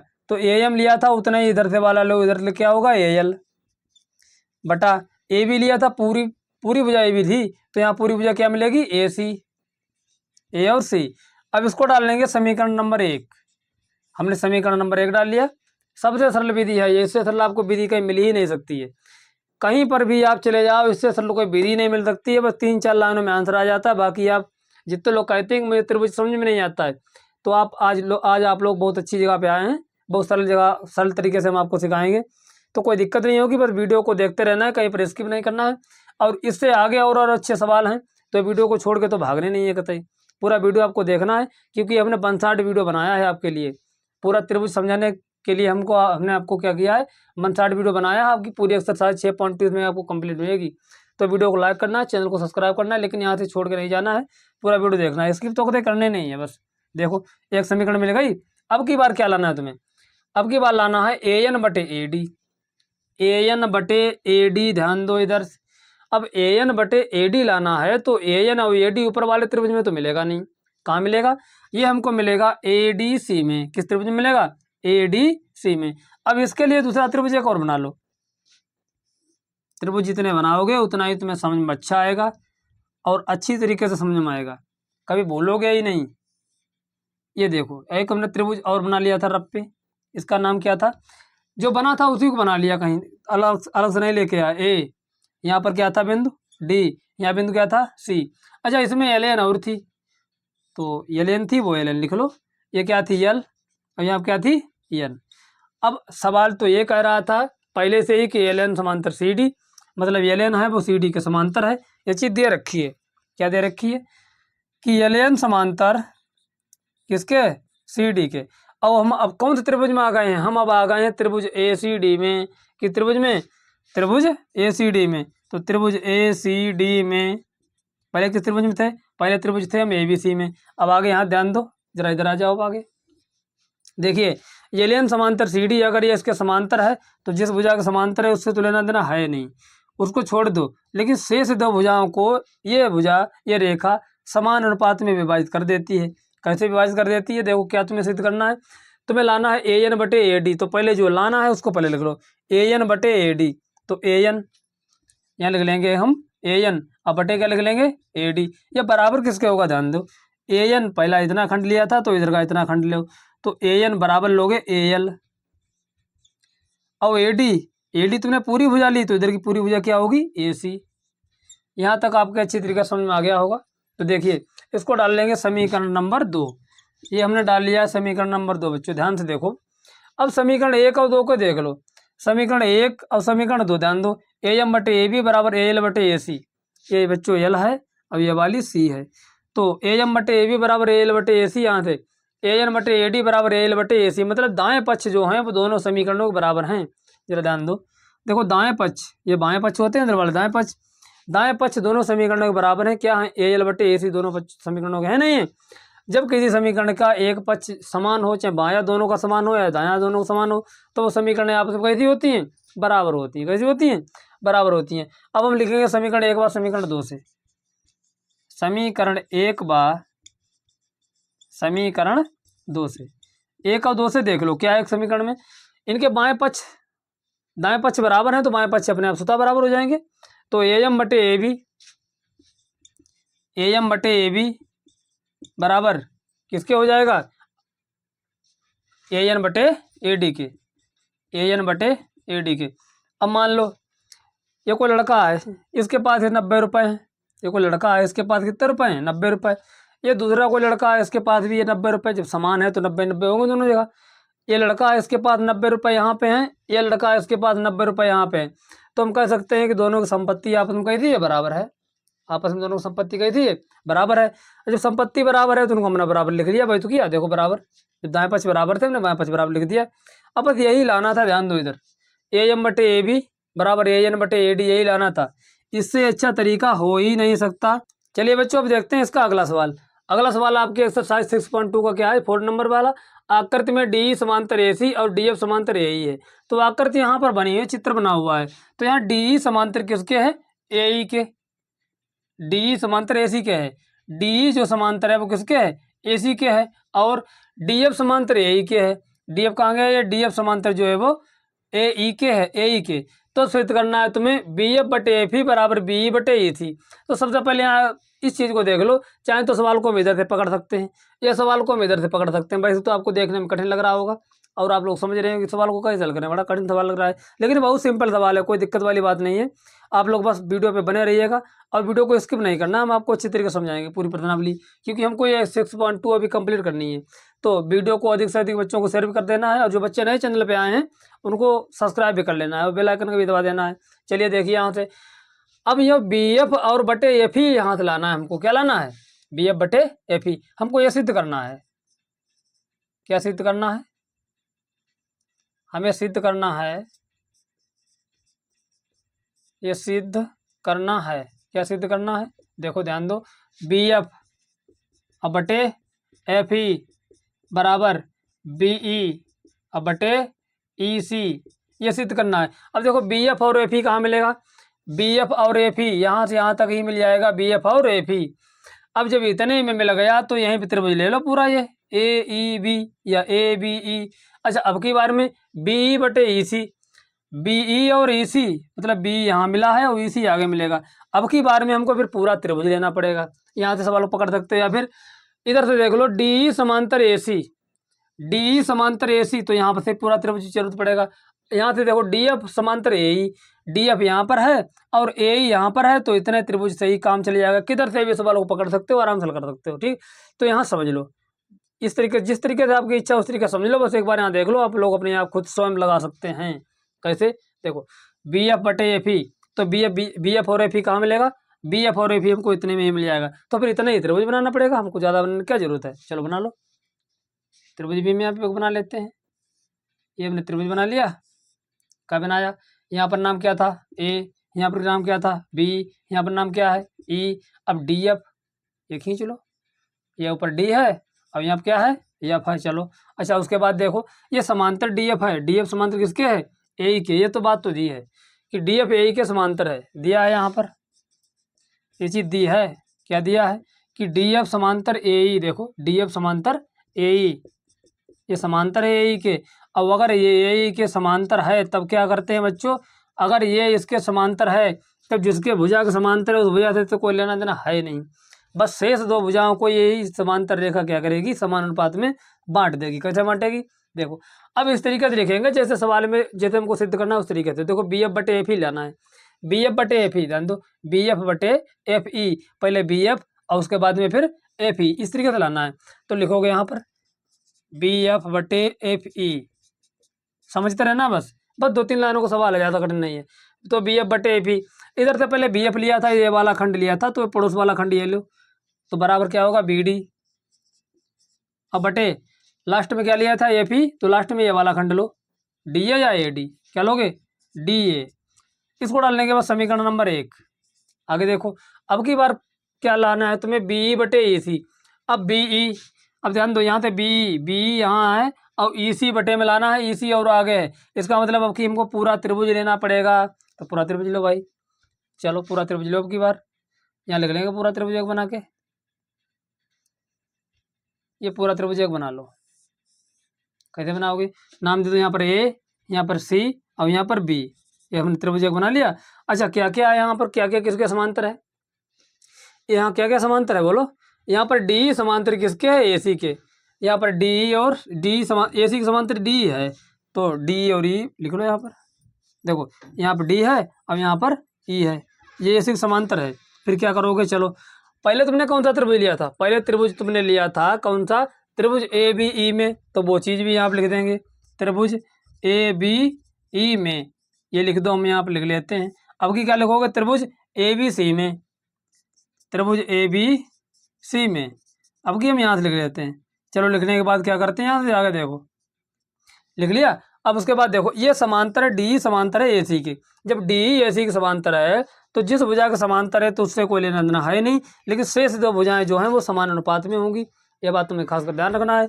तो कौन किसके अनुपात में होगी? देखो अब जो लाना है यहाँ से उस हिसाब से लिखते हैं। देखो बी डी बटे डी ए, बी डी बटे डी ए, बी डी कहाँ नहीं, यहाँ नहीं लाना था, बी ई बटे ई सी लाना था। ये बी कहाँ गया? ये बी, ये पहला वाला खंड ये लिया था, बी ई ले लिया, बी ई बटे, बटा लगा दो, बटा ई सी, ये बाद में ये खंड लिया था, ई और सी, ई सी बराबर। अब पहला तुमने ये खंड लिया था 1 नंबर पे, 2 नंबर पे लिया था, तो यहाँ 1 नंबर पे क्या है? यहाँ 1 नंबर पे बी डी बटे अगला नंबर क्या है? 2 नंबर, 1 नंबर था, अगले 2 नंबर क्या लिया था? ई सी लिया था, तो इसका ये वाला खंड लो, डी ए। 2 नंबर पे कौन सा खंड लोगे? डी और ए। ये सब रफकारी है, ये आपको नहीं करना है, आपको बस समझना है, आप अपने आप खुद हल कर लेंगे इसके बाद। चलिए देखो इसको डाल लेंगे समीकरण नंबर 2, समीकरण नंबर हमने 2 डाल लिया। अब लिखेंगे समीकरण 1 और 2 से, इसको हमने समीकरण नंबर 2 डाला था। अब यहाँ लिख लो समीकरण 1 व 2 से, देखो जरा ध्यान से, समीकरण 1 व समीकरण 2 से क्या करेंगे हम? देखो समीकरण 1 और 2 में इनके जो दाएं पक्ष हैं वो बराबर हैं, बी डी बटे डी ए और बी डी बटे डी ए बराबर हैं कि नहीं है। समीकरण 1 और 2 में दोनों समीकरणों के दाएं पक्ष बराबर हैं। अब जब दो दाएं पक्ष बराबर होते हैं तो दोनों के बाएं पक्ष भी बराबर होंगे। अगर किन्हीं भी समीकरणों के एक पक्ष बराबर हैं तो दूसरा वाला पक्ष स्वयं बराबर हो जाता है। ये हम पिछले सवाल में भी देख चुके थे, हमने वहाँ भी लिखा था, समझाया था आपको। तो जब दायां पक्ष बराबर है बी डी डी ए तो बाएं पक्ष भी बराबर होंगे। क्या बराबर होगा, देखो बी एफ बटे एफ ई बराबर बी ई बटे ई सी, ई और सी। बस यही तो लाना था। ध्यान दो जरा एक बार, क्या सिद्ध करवा रहा था सवाल, ये तो लाना था बी एफ बटे एफ ई बराबर बी ई बटे ई सी। तो तुम्हें जो लाना था वो तुम्हें मिल चुका है, तो आगे यहाँ लिख देंगे प्रूव्ड, तुमने सिद्ध कर दिया है। तो आप लोग अच्छी तरीके से समझ गए होंगे। इसके बाद अच्छे अच्छे सब सवाल हैं, बस वीडियो पे बने रहना लास्ट तक। चलो इतना लिख लो, उसके बाद अगला सवाल देखते हैं। चलिए बच्चों, अब देखते हैं आपके एक्सरसाइज का अगला सवाल। वो क्या है, 5वां सवाल है। देखो आकृति बनी हुई है यहाँ पर भी, ये जो आकृति बनी हुई है इसी आकृति से तुमको सवाल लगाना है। और ये आकृति आपको देखने में अब अजीब लग रही होगी, कठिन लग रही होगी, लेकिन नहीं, कठिन नहीं है। बस समझो ध्यान से, आपको बस वीडियो पे बने रहना है। कठिन कुछ नहीं होता त्रिभुज में, कोई भी सब्जेक्ट कठिन नहीं होता है, बस आपको ध्यान से गहनता से समझना होता है। चलो देखो क्या करते हैं। आकृति में डी समांतर ओ क्यू। अब डी कहाँ पर है, ये डी है, ये क्या है, डी है। ये समांतर है किसके, ओ क्यू के। अब ये यहाँ से यहाँ तक ओ क्यू है, ये डी है। तो मतलब कौन सा त्रिभुज है, ये देखो ओ क्यू ये है, डी ई ये है, ये त्रिभुज पूरा मिल रहा है हमको यहाँ पर। तो पहले जो दिया है उसके हिसाब से लिख लेते हैं। दिया है, क्या दिया है, ये दोनों चीजें दी हैं, ये हमको सिद्ध करना है लास्ट में। तो पहले दिया है उसको लिख लो। देखो डी समांतर ओ क्यू, बस बने रहो त्रिभुज पे, बस इस एक्सरसाइज पे बने रहो, कुछ कठिन नहीं है, सब सरल है। डी समांतर ओ क्यू, तो देखो यहाँ से ध्यान दो। अब डी ओ क्यू वाला, ओ क्यू और डी, ये त्रिभुज हम इतना अलग काट के लिख लेते हैं रफकारी के लिए, क्योंकि रफकारी बहुत जरूरी होता है आपको समझाने के लिए। ये देखो, ये हमने एक त्रिभुज यहाँ से काट के अलग कर लिया, ये त्रिभुज हमने यहाँ से अलग कर लिया। तो इस त्रिभुज का नाम क्या है, यहाँ पर ऊपर पी है, और यहाँ पर क्या है, यहाँ पर क्यू है, और यहाँ पर क्या है, यहाँ पर ओ है। अब इसके समांतर क्या है, ओ क्यू के समांतर क्या है, देखो ओ क्यू के समांतर डी है। तो यहाँ पर क्या था, डी और ई, यहाँ पर डी और यहाँ पर ई है। ध्यान दो, ये इसके समांतर है बेटा, देखो ध्यान दो, ये इसके समांतर है। अब जिसके समांतर होती है तो उससे तो कोई लेना देना है नहीं, जिस भुजा के समांतर होती है उस भुजा से कोई लेना देना नहीं है। लेकिन ये क्या करती है, समांतर रेखा ईडी, ये शेष दो भुजाओं को बराबर अनुपात में बांट देती है। ये तुमने मूलभूत अनुपात की प्रक्रिया पढ़ी थी। समान अनुपात में बांट देगी, किसको, इनको इनको बांट देगी, इनको इनको आपस में बांट देगी। चलो कैसे बांटेगी, देखो ध्यान दो। पीई बटे ई क्यू,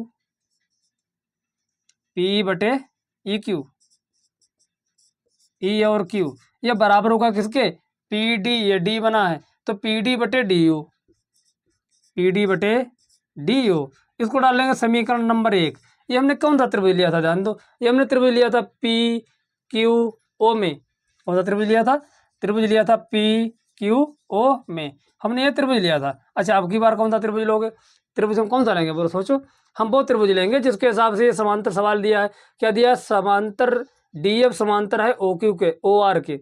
अब इसके हिसाब से लेंगे। अब की बार क्या दिया है, अब की बार दिया है डी एफ समांतर ओ आर। ध्यान दो, अच्छा डी एफ कहाँ गया है, देखो डी एफ, ये डी एफ है, ये डी एफ ये वाली समांतर है ओ आर की, ये इस वाली के समांतर है। तो कौन सा त्रिभुज लेना पड़ेगा, ध्यान दो, त्रिभुज हमको लेना पड़ेगा ये यहाँ से लेकर के यहाँ तक, क्योंकि इसी में सब प्रोग्राम है, इसी में सब मामला है, इसी को हल करो। चलो तो त्रिभुज कौन सा लोगे, ध्यान दो उधर से त्रिभुज, अब तो समझदार हो चुके होगे, काफ़ी समझा चुके हैं। त्रिभुज लो, त्रिभुज पी ओ आर में, कितने, पी ओ आर में, ये हम त्रिभुज ले लेंगे। चलो अच्छा त्रिभुज ले, चलो इसको भी अलग बना लो। ये जो गुर्दा जैसा दिख रहा है, हमको गुर्दा फेफड़े किडनी नहीं पढ़ने, हमको क्या पढ़ना, हमको त्रिभुज पढ़ रहे हैं यहाँ पर, त्रिभुज ध्यान दो। चलो बना लो, इसकी भी आकृति एक, ये इस तरीके का चित्र है, इस तरीके का। यहाँ पर क्या था, थोड़ा और इधर के लिए है ऐसे, और बाद में ऐसे। चलो नाम दे दो, यहाँ पर पी था बिंदु, यहाँ पर क्या था आर, और यहाँ पर क्या था ओ। इसके ओ आर के समांतर क्या है, ओ आर के समांतर डी एफ है, ध्यान दो। तो डी एफ तुम अलग से खींच लो कहीं पे, ये डी और ये वाली एफ खींच ली, ये इसके समांतर है। तो जिस भुजा के समांतर होती है उससे तो कोई लेना देना होता नहीं है। ये ओ आर के समांतर है, देखो ओ आर के समांतर क्या है, डी एफ है। तो जिसके समांतर उससे तो कोई लेना देना है नहीं, उसको छोड़ दो। लेकिन जो दो भुजाएं शेष बचती हैं ये समान अनुपात में विभाजित हो जाएंगी। यही हमारी आधारभूत अनुपात में थी। चलो देखो,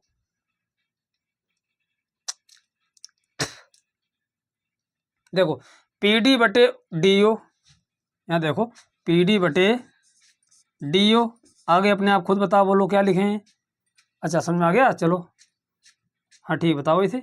पी एफ बटे एफ आर, पी एफ बटे एफ और आर, पी एफ बटे एफ आर, ध्यान दो पी एफ बटे एफ आर। अच्छा यहाँ पर पी डी डी ओ बाद में था, अब यहाँ पी डी डी ओ पहले आ गया, तुम पलट लें इधर को। चलो पलट लो, इसमें कौन सी बड़ी बात है। पी एफ बटे एफ आर बराबर पी डी बटे डी ओ। चलो इतने समझदार तुम पहले से हो चुके हो, अब कोई दिक्कत वाली बात रही नहीं है। बस ऐसे ही तुमको वीडियो पे बने रहना है। तो समीकरण 1 और समीकरण 2 हमको मिल गई हैं। समीकरण 1 मिल गई है और समीकरण 2 मिल गई हैं। आगे जरा हम यहाँ समझ लेते हैं। आगे देखो बच्चों, समीकरण 1 और समीकरण 2 से देखो दाएं पक्ष दोनों के बराबर हैं। पी डी बटे डी ओ, पी डी बटे डी ओ बराबर हैं कि नहीं है, बराबर हैं। जब दाएं पक्ष बराबर हैं तो बाएं पक्ष अपने आप बराबर होते हैं।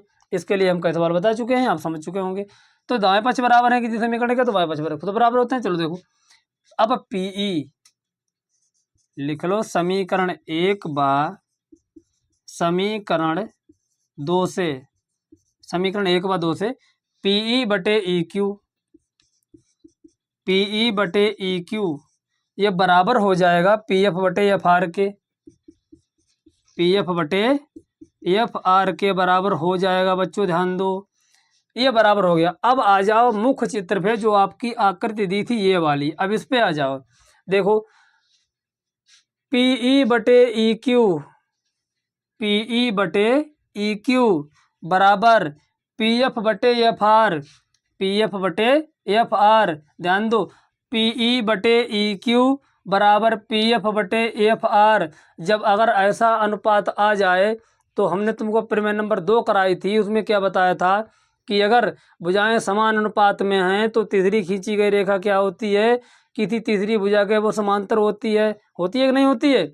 जब ऐसा आ जाता है, जब पी ई बटे ई क्यू बराबर पी एफ बटे एफ आर यहाँ पर आ चुका है, तब कौन किसके समांतर होगा। ध्यान दो, अब जरा खुद सोच के बताओ। अच्छा कुछ लोग सोचते नहीं, कुछ बोल भी नहीं रहे, चलो बोलो। देखो अब ई एफ समांतर हो जाएगी किसके, क्यू आर के। ई एफ समांतर किसके हो जाएगी, क्यू आर के। अगर ई एफ क्यू आर के समांतर है तभी इनका अनुपात आपस में बराबर था, अन्यथा अनुपात बराबर हो ही नहीं सकता था। चलो फिर मेरे हिसाब से समझ चुके होंगे। अतः डायरेक्ट वही लिख दो, ई एफ समांतर है किसके, क्यू आर के। ई एफ समांतर क्यू आर, और उसके बाद क्या लिख देंगे सीधे, प्रूव्ड। प्रूव्ड माने क्या होता है बच्चों, हमने सिद्ध कर दिया है। तो इसी तरीके से अच्छे अच्छे सवाल जो कि बोर्ड एग्जाम के लिए काफ़ी महत्वपूर्ण है, आप ऐसे वीडियो पर बने रहिए, पूरा वीडियो देखना, स्किप मत करना, और अधिक से अधिक बच्चों को शेयर भी कर देना। चलो इतना लिख लो, उसके बाद अगला सवाल देखते हैं। चलिए बच्चों अब देखते हैं आपकी एक्सरसाइज का अगला सवाल, जो कि आपको देखने में यहाँ दिख रहा है। वो कैसा लग रहा है, बोलो बच्चों, कठिन लग रहा है कि नहीं लग रहा है। ये आपको ऐसे सरल लगेगा कि जैसे बहुत सरल सवाल है। देखो कैसे, देखिए आकृति में क्रमशः ओपी और ओक्यू ओ आर पर स्थित बिंदु एबीसी है, इस प्रकार हैं। आकृति दी गई है, आकृति पहले सबसे बड़ा त्रिभुज बना, सबसे पहले पी क्यू आर, बड़ा त्रिभुज बना नहीं बना। चलो बड़ा त्रिभुज बना है पी क्यू आर, उसके अंदर एक त्रिभुज छोटा बना है ए बी सी, यहाँ पर एक बिंदु दिया है ओ। अब इसके आगे समझो, आकृति में क्रमशः O P O Q O R पर स्थित बिंदु ओ क्यू और ओपी और ओ आर पर स्थित बिंदु क्या है, ए बी सी हैं। ये ए बी सी बिंदु स्थित हैं। तो इस प्रकार हैं कि ए बी समांतर पी क्यू के, ए बी जो है वो समांतर किसके, पी क्यू के। ए बी समांतर पी क्यू के, ध्यान दो ये बात कर रहे हैं कि ए बी समांतर पी क्यू के। जब ए बी पी क्यू के समांतर है तो कौन सा त्रिभुज लोगे, इतना तो कॉमन सेंस होगा, इतना तो आप समझ चुके होंगे अब। अच्छा ये इसके समांतर है, त्रिभुज हमको यही ले लेना यहाँ से यहाँ तक। ये कौन सा त्रिभुज लोगे, पी ओ क्यू, बस इतना त्रिभुज लेना है, ध्यान दो जरा। चलो दिया है, क्या दिया है, समोसा नहीं, समोसा नहीं दिया है यहाँ पर, आगे सवाल दिया है ए बी समांतर पी क्यू, ए बी समांतर पी क्यू ये दिया है। ए बी समांतर पी क्यू। ध्यान दो इधर ए बी समांतर पी क्यू। अब जब ए बी पी क्यू का समांतर है तुमको इतने त्रिभुज से काम चल जाएगा, तो यही लेंगे। कौन सा त्रिभुज? इसको रप्पे बना लो। कौन सा त्रिभुज रप्पे बनाओगे? त्रिभुज कौन सा रप्पे बनाओगे उसका नाम लिख दो। त्रिभुज पी ओ क्यू में। कौन सा त्रिभुज में? पी ओ क्यू में। चलो पी ओ क्यू में देख लो क्या है। पी ओ क्यू बना लो त्रिभुज। इस तरीके से हम बना लें इसको। चलो इतना बना लिया। पी ओ क्यू, यहाँ नाम दे दो पी, यहाँ नाम दे दो ओ, यहाँ नाम दे दो क्यू। चलो अच्छा, इसके बाद अब ए बी इसी पर तो है, नाम यहाँ लिख दो ए बी। यहाँ क्या है? यहाँ पर है ए, अब यहाँ क्या है? बी। वहाँ पर ए था, अब यहाँ क्या है? बी है। देखो यहाँ ए है, यहाँ बी है इसी त्रिभुज में। अब कौन किसके समांतर है? ए बी समांतर है पी क्यू के। ए बी समांतर है पी क्यू के। चलो बढ़िया बात है भाई, समांतर है। अब जब पी क्यू के समांतर ए बी है तो पी क्यू से तो कोई लेना देना है ही नहीं, इसको तो भी छोड़ दो। शेष दो भुजाओं को ये समान अनुपात में विभाजित करती है। कौन रेखा है? रेखा ए बी। चलो आधारभूत अनुपातिक प्रमेय पढ़ी थी तुमने भाई? हाँ शुरू में समझाई थी, प्रमेय नंबर 1। चलो देखो क्या इसमें करते हैं। तो ओ ए बटे ए पी, ओ ए बटे ए पी बराबर ओ बी बटे बी क्यू, ओ बी बटे बी क्यू। हमने इस तरीके से लिख लिया। अच्छा इस तरीके से ना लिखे तो हम इसको पलट के भी लिख सकते हैं। कैसे लिख सकते हैं? किधर से भी लिख लो, कोई दिक्कत नहीं। हम लिख ले ओ बी बटे बी क्यू, ओ बी बटे बी क्यू बराबर ओ ए बटे ए पी, ओ ए बटे ए पी, ओ ए बटे ए पी। क्यों? क्योंकि समांतर ये वाली है तो ये भुजाएं होंगी समान अनुपात में, ये वाली समान अनुपात में बटेंगी, इससे कोई लेना देना नहीं है। अच्छा अब की बार ले क्या दिया है? अब की बार दिया ए सी समांतर पी आर। अब ए सी पी आर का हिसाब किताब भाई समझो, ये ए सी दिया है, ये पी आर दिया है। अब की बार है ए सी समांतर पी आर। अब की कौन सा त्रिभुज लोगे? अब की बस इतने से तो काम चल रहा है, या इधर काम क्या लेने क्या जरूरत है? तो पी ओ आर त्रिभुज लो। कौन सा त्रिभुज लोगे? P O R. तो लिख देंगे त्रिभुज पी ओ आर में, जरा ध्यान दो गौर करो, त्रिभुज पी ओ आर में। तब त्रिभुज पी ओ आर बना भी लो। देखो यहाँ पर पी ओ आर, ये त्रिभुज बना लो। अच्छा बना लो भाई। चलो हम त्रिभुज एक बना लेते हैं। ये सब रप्पे बना लेना, पी अपने समझने के लिए, ओ और आर रप्पे बना लो, असली बना लो, कोई दिक्कत नहीं है। सवाल तो अच्छी तरीके से समझ लो, बस लगा लो। एक ही एक सवाल आप समझेंगे, कोई सवाल में आपको कोई दिक्कत नहीं होगी। पी ओ आर में देखो ये पी ओ आर तुमने बना लिया। अब ए और सी बचा है, ए बचा है और सी बचा है। यहाँ पर ए है और यहाँ पर क्या है? सी है। ये ए सी जो है वो समांतर किसके है? ए सी समांतर पी आर के है। अब ए सी समांतर है पी और आर के। जब ए सी पी आर के समांतर है तो तीसरी पी आर भुजा से तो कोई लेना देना है नहीं। बस ये भुजाएं ये वाली समान अनुपात में विभाजित हो जाएंगी। कैसे विभाजित होंगी? ध्यान दो, ओ सी बटे सी आर, ओ सी बटे सी आर ये बराबर हो जाएगा किसके? ओ ए बटे ए पी के, ओ ए बटे ए पी के। जरा ध्यान दो, पहली वाली को डाल लेंगे समीकरण नंबर 1 और इस वाली को बेटा डाल लेंगे समीकरण नंबर 2। अब आ जाओ यहाँ पर, यहाँ समझते हैं समीकरण 1 और 2 से। जरा देखो ओ ए A P, O A A P. समीकरण 1 और 2 में समीकरणों के जो दाएं पक्ष हैं वो कैसे हैं? वो बराबर हैं। जब किन्हीं भी दो समीकरणों के दाएं पक्ष बराबर हों तो बाएं पक्ष बराबर होते हैं। अगर किन्हीं भी समीकरणों के बाएं पक्ष बराबर हों तो दाएं पक्ष बराबर होते हैं। ये बार बार समझाने वाली बात नहीं, आप लोग समझ चुके होंगे। आगे भी 2 एक सवाल इस तरीके से आएंगे, बस फिर चेंजिंग हो जाएगी। लेकिन हम आपको अभी एक एक्सरसाइज आपको कंप्लीट करा के देंगे 6.2। ये 5 वीडियो है, आप अच्छी तरीके से समझ लेना, अच्छी जगह बता लेना ताकि ये बोर्ड तक आपका साथ दे। और जिस किसी बच्चे के ये त्रिभुज कभी समझ में ना आया हो उसको वीडियो पर से जाने की कोई ज़रूरत नहीं है, क्योंकि एक सवाल आप लगा लोगे इसके बाद, ये पूरा वीडियो देखने के बाद। तो चलिए देखिए यहाँ से समीकरण 1 और समीकरण 2 से। समीकरण 1 बार समीकरण 2 से क्या है? 1 और 2 समीकरण, इसमें दाएं पक्ष बराबर है तो बेटा बाएं पक्ष बराबर होंगे। देखो ओ बी बटे बी क्यू, ओ बी बटे बी क्यू ये बराबर हो जाएगा किसके? ओ सी बटे सी आर के, ओ सी बटे सी आर के। अब ध्यान दो, इतना तो आपका आ चुका है। ये अब आगे ध्यान दो। अब ओ बी और B Q, O B Q कहाँ मिलेगा आपको? ओ बी मिला और बी क्यू मिला। आपको ओ बी मिला और बी क्यू मिला। अच्छा, उसके बाद ओ सी और सी आर मिला, ओ सी और सी आर मिला, ओ बी मिला, बी क्यू मिला, ओ सी मिला, सी आर मिला, मतलब सब कुछ इतने मिल गया है। तो इतना त्रिभुज हमारा ना बना लें?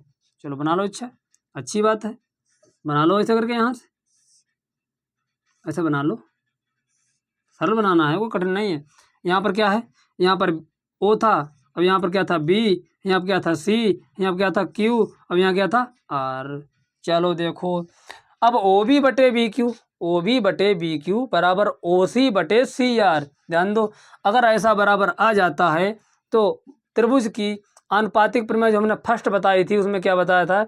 हमने कहा था किसी त्रिभुज की अगर कोई एक भुजा के समांतर को रेखा खींच दी जाए तो दो त्रिभुज की उस त्रिभुज की शेष दो भुजाओं को समान अनुपात में बांट देती है। कैसे? देखो, ओ बी बटे बी क्यू आया, ओ बी बटे बी क्यू बराबर ओ सी बटे सी आर। समझ में आया? अगर ये अनुपात समान है तो ये रेखाएं कैसी होंगी आपस में? ये भुजा ये रेखा की कैसी होगी? समांतर होगी। बस यही आपको सिद्ध करना था। क्या सिद्ध करना था? यही सिद्ध करना था। तो देखो, हम लिखेंगे त्रिभुज की आधारभूत, आधारभूत कौन था? भूत, वो भूत तो नहीं है, आधारभूत मूलभूत कह सकते हैं उसको। आधारभूत प्रमेय से, प्रमेय से कौन सी प्रमेय? वो भी लिख लो। आधारभूत समानुपातिक प्रमेय से, समानुपातिक, समानुपातिक या समानुपातिक प्रमेय से। प्रमेय से क्या होता है बेटा? देखो, दो भुजाएं समानुपात में हैं तो तीसरी भुजा किसी रेखा के समांतर होगी। क्या होगा? यहाँ पर जो सिद्ध करने का था वही लिख देंगे। बी सी समांतर होगा क्यू आर के, बी सी समांतर होगा किसके? क्यू आर के। बस यही लाना था। अब ये हमारा आ भी चुका है। क्या हो गया? ये प्रूव्ड। तो अच्छी तरीके से आप उतार लो, वीडियो पे बने रहो और अगला सवाल इसके बाद देखते हैं। लिख लो। अब बच्चों देखते हैं आपके एक्सरसाइज का अगला सवाल, सवाल नंबर 7। इसमें क्या है? प्रमेय दे रखी है। प्रमेय 1 का प्रयोग करेंगे। प्रमेय 1 का प्रयोग करते हुए सिद्ध कीजिए। प्रमेय जो 1 दी थी वो उसका प्रयोग करते हुए सिद्ध करना है कि एक त्रिभुज की एक भुजा के मध्य बिंदु, पहली बात तो त्रिभुज है तो उस त्रिभुज की भुजा, एक भुजा के मध्य बिंदु से होकर और दूसरी भुजा के समांतर खींची गई रेखा तीसरी भुजा को समद्विभाजित करती है। अब ये सवाल जो यहाँ लिखा है, आपको सवाल समझने में ही दिक्कत हो रही होगी, तो पहले तुम इसका चित्र ही बना दें ताकि आपको सवाल अच्छी तरीके से समझ में आए। देखो, प्रमेय का प्रयोग करते हुए सिद्ध कीजिए कि एक त्रिभुज की, तो पहले क्या बनाना पड़ेगा? हमको त्रिभुज बनाना पड़ेगा। चलिए, हमने एक त्रिभुज बना लिया। ये त्रिभुज है, नाम दे दो इसका ए, यहाँ नाम दे दो बी, यहाँ नाम दे दो सी। त्रिभुज की एक भुजा के मध्य बिंदु, किसी एक भुजा, हमने इस भुजा का एक मध्य बिंदु ले लिया। मध्य बिंदु का मतलब होता है बीचों बीच का बिंदु। जितनी दूरी इधर की हो, जितनी दूरी इधर की हो, उतनी दूरी इधर की हो, यह मध्य बिंदु कहलाता है। तो इस भुजा का हमने मध्य बिंदु यहाँ पे ले लिया। नाम दे दिया हमने कुछ डी, यदि नाम कुछ भी नाम दे दो, D, E, B, C, P, Q, R. A B C तो नहीं दे सकते क्योंकि दे चुके हो। पी, क्यू, आर, एक्स, एक से जेड, ए से जेड तक बहुत अक्षर बाकी हैं, कुछ भी नाम दे सकते हो। ठीक, मध्य बिंदु से होकर, मध्य बिंदु से होकर और दूसरी भुजा के समांतर खींची गई रेखा मध्य बिंदु से होकर जाए और दूसरी भुजा के समांतर, अब इसके तो समांतर हो नहीं सकती है, इसी के समांतर हो सकती है। इसके समांतर खींची गई रेखा, चलो खींच ली रेखा। क्या करती है रेखा? आगे समझो सवाल को। खींची गई रेखा तीसरी भुजा को समद्विभाजित करती है। एक से मध्य बिंदु लिया था, दूसरी के समांतर खींची, तीसरी वाली को समद्विभाजित करती है। इसके समांतर खींच ली, या तीसरी को समद्विभाजित करती है। अब समद्विभाजित करती तो है, हम सिद्ध भी कर देंगे, लेकिन कुछ नाम तो देना पड़ेगा। यहाँ पर नामकरण जरूरी होता है क्योंकि नामकरण अनुष्ठान वेरी वेरी इंपॉर्टेंट। तो यहाँ पर नाम देंगे ई, ए बी सी, नाम दे दिया डी और ई। ये रेखा हमको डी हमने खींची थी। अब देखो ध्यान दें क्या क्या इसमें दिया है। पहली बात तो यह दिया है कि एक मध्य बिंदु डी है जो भुजा ए बी को समान बराबर भागों में बांट रहा है। चलो देखो, यहाँ पर लिखेंगे दिया है। क्या दिया है? ध्यान दो, दिया है कि डी भुजा ए बी का मध्य बिंदु है। ए बी का कैसा बिंदु है? ये मध्य बिंदु है। ध्यान दो, डी भुजा ए बी का बच्चों मध्य बिंदु है। तब अगर डी ए बी का मध्य बिंदु है, डी इस ए बी का मध्य बिंदु है, तो ये खंड और ये खंड बराबर होना चाहिए। मध्य का माने क्या होता है? मध्य माने होता है बीचों बीच का, बीचों बीच का बंद। मान लो 1 मीटर की रेखा है, 1 मीटर की लाइन है, 1 मीटर का कोई मध्य बिंदु ले लो 50 सेंटीमीटर पर, तो आधा मीटर इधर बचेगा, आधा मीटर उधर बचेगा। तो ये भी आधा इधर बचा है, आधा इधर बचा। पूरी रेखा क्या थी? ए बी थी। ये इसने डी ने बीचों बीच बांट दी। चलो, तब तब AD बराबर हो जाएगा, क्या हो जाएगा, AD बराबर DB। तब AD बराबर DB, AD बराबर क्या हो जाएगा, DB। अच्छा यहाँ से एक चीज़ देख लो, हम दोनों में गुणा करा दें एक एक से, तो AD अब गुणा 1 बराबर DB, अब यहाँ भी गुणा कैसे करा दें, 1 से गुणा करा दें। अब ध्यान दो, अब AD DB को इधर ले आओगे, तो AD DB को हम इधर ले आए, अब जो बराबर है हम कुछ भी गुणा करा सकते हैं, वो तो वही रहेगा। देखो AD एक न AD, अब DB एक न DB, कोई फर्क तो पड़ेगा नहीं। लेकिन हाँ, हमारा सवाल बन जाएगा, वो आसान भी हो जाएगा, क्योंकि अन्य विधि से लोग बताते हैं तो काफ़ी कठिन तरीके से लगता है। हम जो विधियाँ आपको समझा रहे हैं, ऐसी विधियाँ आपको ढूंढने से नहीं मिलेंगी, बहुत ही इंपॉर्टेंट है, बहुत ही सरल भाषा में है। इस सरल भाषा में आपको त्रिभुज समझने में बहुत दिक्कत होती है लोगों को, इससे सरल भाषा में आपको मिलना मुश्किल है। तो देखिए, तो AD, अब DB ले आओ बटे में, तो DB यहाँ हम लिख देंगे बटे में, बराबर सामने क्या लिखा था, 1, ये 1 फिर बटे में ले आओ। अब वैसे भी लिख सकते हो 1/1, 1 गुणा कितने लाख खंड 2 लाख 2 लाख जितने लिख लो, वो तो वही रहता है। अब AD बटे DB बराबर 1 आ गया, इसको समीकरण 1 डाल लें। ये हम डालते हैं इसलिए ताकि आपको सवाल आगे अच्छी तरीके से समझ में आए। देखो अच्छा आगे क्या है, एक भुजा के समांतर मध्य बिंदु, वो तो सब कुछ हो गया। अब समांतर खींची गई रेखा तीसरी भुजा को समद्विभाजित करती है, तीसरी भुजा को क्या करती है, समद्विभाजित करती है, तुम्हें सिद्ध करना है। अब ये इसके समांतर है। अब तो एक चीज़ और दे रखी है यहाँ पर, क्या है, एक चीज़ और भी तो दी थी, ये भी तो दिया था, क्या दिया था, दिया है, क्या दिया है कि D समांतर BC के, D समांतर है किसके, BC के, तो D समांतर खींच दो किसके, BC के, D समांतर खींच दो। चलो समांतर तुमने खींच दी। अब जब ये इसके समांतर है तो इनकी सभी भुजाएं कैसी हो जाएंगी, समान अनुपात में हो जाएंगी। किसको छोड़कर, इस वाले को छोड़ करके ये दोनों भुजाएं कैसी हो जाएंगी, समान अनुपात में हो जाती हैं। मतलब इनका अनुपात समान होगा, बटे करोगे तो समान ही आएगा। तो देखो AD बटे DB, ध्यान दो, AD बटे DB बराबर AE बटे EC, तो AE बटे EC, तब AE बटे EC ये बराबर होगा, किसके बराबर होगा, AD बटे DB के, AD बटे DB के बराबर हो जाएगा। अब बच्चों यहाँ समझना ध्यान से, ये चीज़ देखो, ये समीकरण 1 थी। अब समीकरण 1 से क्या करेंगे, यहाँ पर AD बटे DB का मान लगा देंगे। समीकरण 1 से काय का मान लगाओगे, AD बटे DB का मान लगा दो, AD DB आया, तो AD बटे DB का मान रखने पर, मान सम्मान रखोगे नहीं तो कैसे क्या आएगा, कुछ नहीं आता है। फिर मान सम्मान रखो, यहाँ पर समीकरण 1 से इसका मान रखो, तो मान रखने पर मान कैसे रखते हैं, ध्यान दो, AE बटे EC बराबर AD बटे DB, AD DB का ही मान रखना है।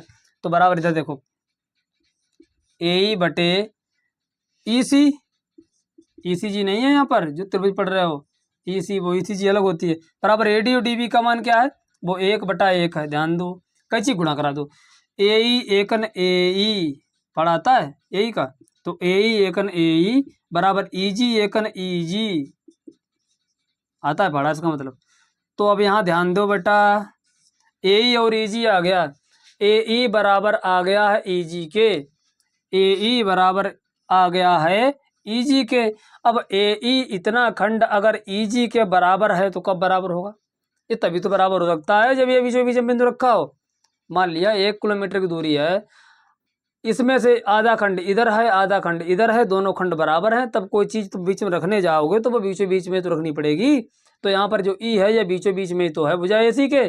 अच्छा ठीक, अब तुम समझ गए होगे, ज़्यादा समझाने की जरूरत है नहीं, क्योंकि आप लोग अब धीरे धीरे होशियार होते चले जा रहे हैं। तो देखो, अतः ए बराबर ई जी, दोनों खंड समान है, ये वाला समान है, अतः हम क्या कर सकते हैं, अतः ई, अतः बिंदु ई, बिंदु लिख लो, अतः बिंदु ई क्या भुजा एसी का क्या है, मध्य बिंदु है, मध्य बिंदु है, ये बिंदु लिखा है, ज़्यादा राइटिंग में ध्यान ना दें और समझे केवल, ये मध्य बिंदु है, बस प्रूव्ड।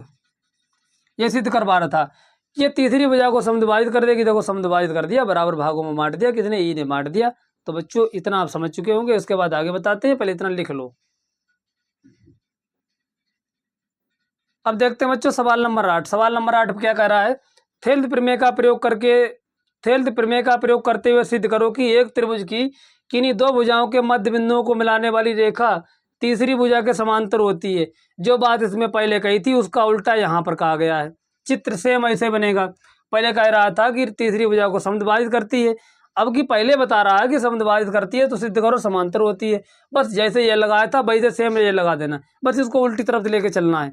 तो ये सवाल आपके लिए HW में है, कठिन है नहीं, सेम सवाल इस तरीके का है, सेम इसी तरीके से लगाना है, क्योंकि एक ही चीज़। अब भाई रही बात थेल्थ प्रमेय की, तो आधारभूत जो अनुपातिक प्रमेय है वो थेल्थ ने ही दी थी, तो थेल्थ नाम दे दो या आधारभूत अनुपातिक प्रमेय नाम दे दो, बात एक ही है जो अभी तक हम पढ़ रहे थे।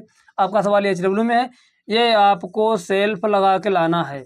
चलिए इसके बाद अगला देखते हैं सवाल। अब देखते हैं बच्चों आपकी एक्सरसाइज का 9वां सवाल। कौन सा सवाल? सवाल नंबर 9। अब यहाँ पर ABCD एक समलंब दिया है। क्या दिया? समलंब। अब समलंब क्या होता है? वह चतुर्भुज जिसकी कोई भी दो भुजाएं समांतर हो, केवल दो भुजाएं समांतर होनी चाहिए, समलंब कहलाता है। देखो यहाँ पर समांतर कौन सी है? यहाँ पर AB समांतर है किसके? DC के, तो समलंब है। वह चतुर्भुज जिसकी दो भुजाएं समांतर होती हैं समलंब कहलाता है। अच्छा, चारों भुजाएं समांतर एक दूसरे के आमने सामने वाली हो तो वर्ग होगा या फिर आयत होगा। यहाँ पर दो समांतर है इसलिए क्या हो गया? समलंब हो गया। भुजाएं छोटी बड़ी है तेजी है, इससे लेना देना नहीं है, बस समलंब ये होता है, समझ लो यहाँ से। अब त्रिभुज ABCD एक समलंब है जिसमें AB समांतर DC। ये दिया है कि AB जो है ये समांतर किसके? ये DC के समांतर है, तथा इसके विकर्ण परस्पर बिंदुओं पर प्रतिच्छेद कर रहे हैं। इसको जो विकर्ण होते हैं, जो कोने कोने से शीर्ष से जो रेखाएं जाती हैं, विकर्ण कहलाते हैं। ये बिंदुओं पर प्रतिच्छेद कर रहे हैं, देखो कर रहे हैं। AC विकर्ण और DC BD विकर्ण ओ पे काट रहा है। ठीक, दर्शाइए कि AO बटे BO बराबर CO बटे DO। AO बटे AO, देखो AO बटे BO बराबर CO बटे DO, CO बटे DO। अब आप लोग समझ रहे होंगे क्या इसमें भला है, कहीं पर तो समांतर तो कुछ है ही नहीं, अब कैसे इसको लगाएं? तो घबराइए नहीं, बस आपको इस वीडियो में यहाँ तक बने रहना है। आगे सवाल बचा है वो भी समझा देंगे, कोई दिक्कत वाली ऐसी बात है नहीं, समझ लो, आराम आराम से समझो। देखो AO बटे BO, हम क्या करते हैं जब समांतर कुछ दिया नहीं है, समांतर ये भुजाएं दी हैं, चलो कोई बात नहीं, हमें त्रिभुज समांतर चाहिए। जब समांतर दिया नहीं है तो हम अपनी तरफ से तो समांतर मान रखते हैं। हमने मान लिया यहाँ पर एक बिंदु मान लिया समांतर, अपनी तरफ से मान लो, तुम्हारी इच्छा इधर मान लो, इधर मान लो, उधर मान लो, किधर भी मान लो, वो तुम तो आपके ऊपर निर्भर है। तो हमने यहाँ मान लिया, इसे क्या नाम दे दिया? इसका D, ABCD तो हो गया, E नाम दे दिया, नाम दे दिया हमने E। चलो देखो, अच्छा अब इसके बाद जो समांतर है हमने मान लिया है, तुम पहले मान लेते हैं। माना क्या क्या दिया है? वो दिया है, पहले लिख लो। चलो यहाँ दिया है, क्या दिया है? जलेबी नहीं दिया है, मान कुछ किसी का दिया है। AB समांतर, AB समांतर किसके? DC के। AB DC के समांतर है, देखो है, वो तो सवाल दे कह रहा है, हम नहीं कह रहे। अब वैसे भी समलंब में आमने सामने कोई भी दो भुजाएं समांतर होती हैं, सब नहीं, केवल दो भुजाएं समांतर होती हैं समलंब में। अच्छा ठीक, AB समांतर DC, ठीक, बढ़िया बात, ये दिया है। अच्छा उसके बाद तुम्हें निकालना क्या है? तुमने माना क्या है? वो पहले माना हुआ लिख लो। माना हमने, क्या तुमने किया? कुछ नहीं किया। DC के समांतर एक रेखा EO खींच ली हमने। DC के समांतर एक रेखा या रेखाखंड, कुछ भी लिख दो, तो रेखा लिख लो, रेखाखंड लिख लो। EO खींच लिया, E और O खींचा। ये किसके किसके समांतर खींचा तुमने? ये EO खींचा है, ये DC के समांतर खींच गया है, और मतलब ये आमने सामने के समांतर हैं। तो ये जब इसके समांतर है तो ये EO AB के भी समांतर होगी। किसके समांतर होगी? EO को भी समांतर होगी। तब चलो सही बात हम लिख दें एक बार, तब EO समांतर किसके हो जाएगी? EO समांतर हो जाएगी DC के, तथा यही EO किसके समांतर होगी? यही EO समांतर होगी AB के। EO किसके समांतर होगी?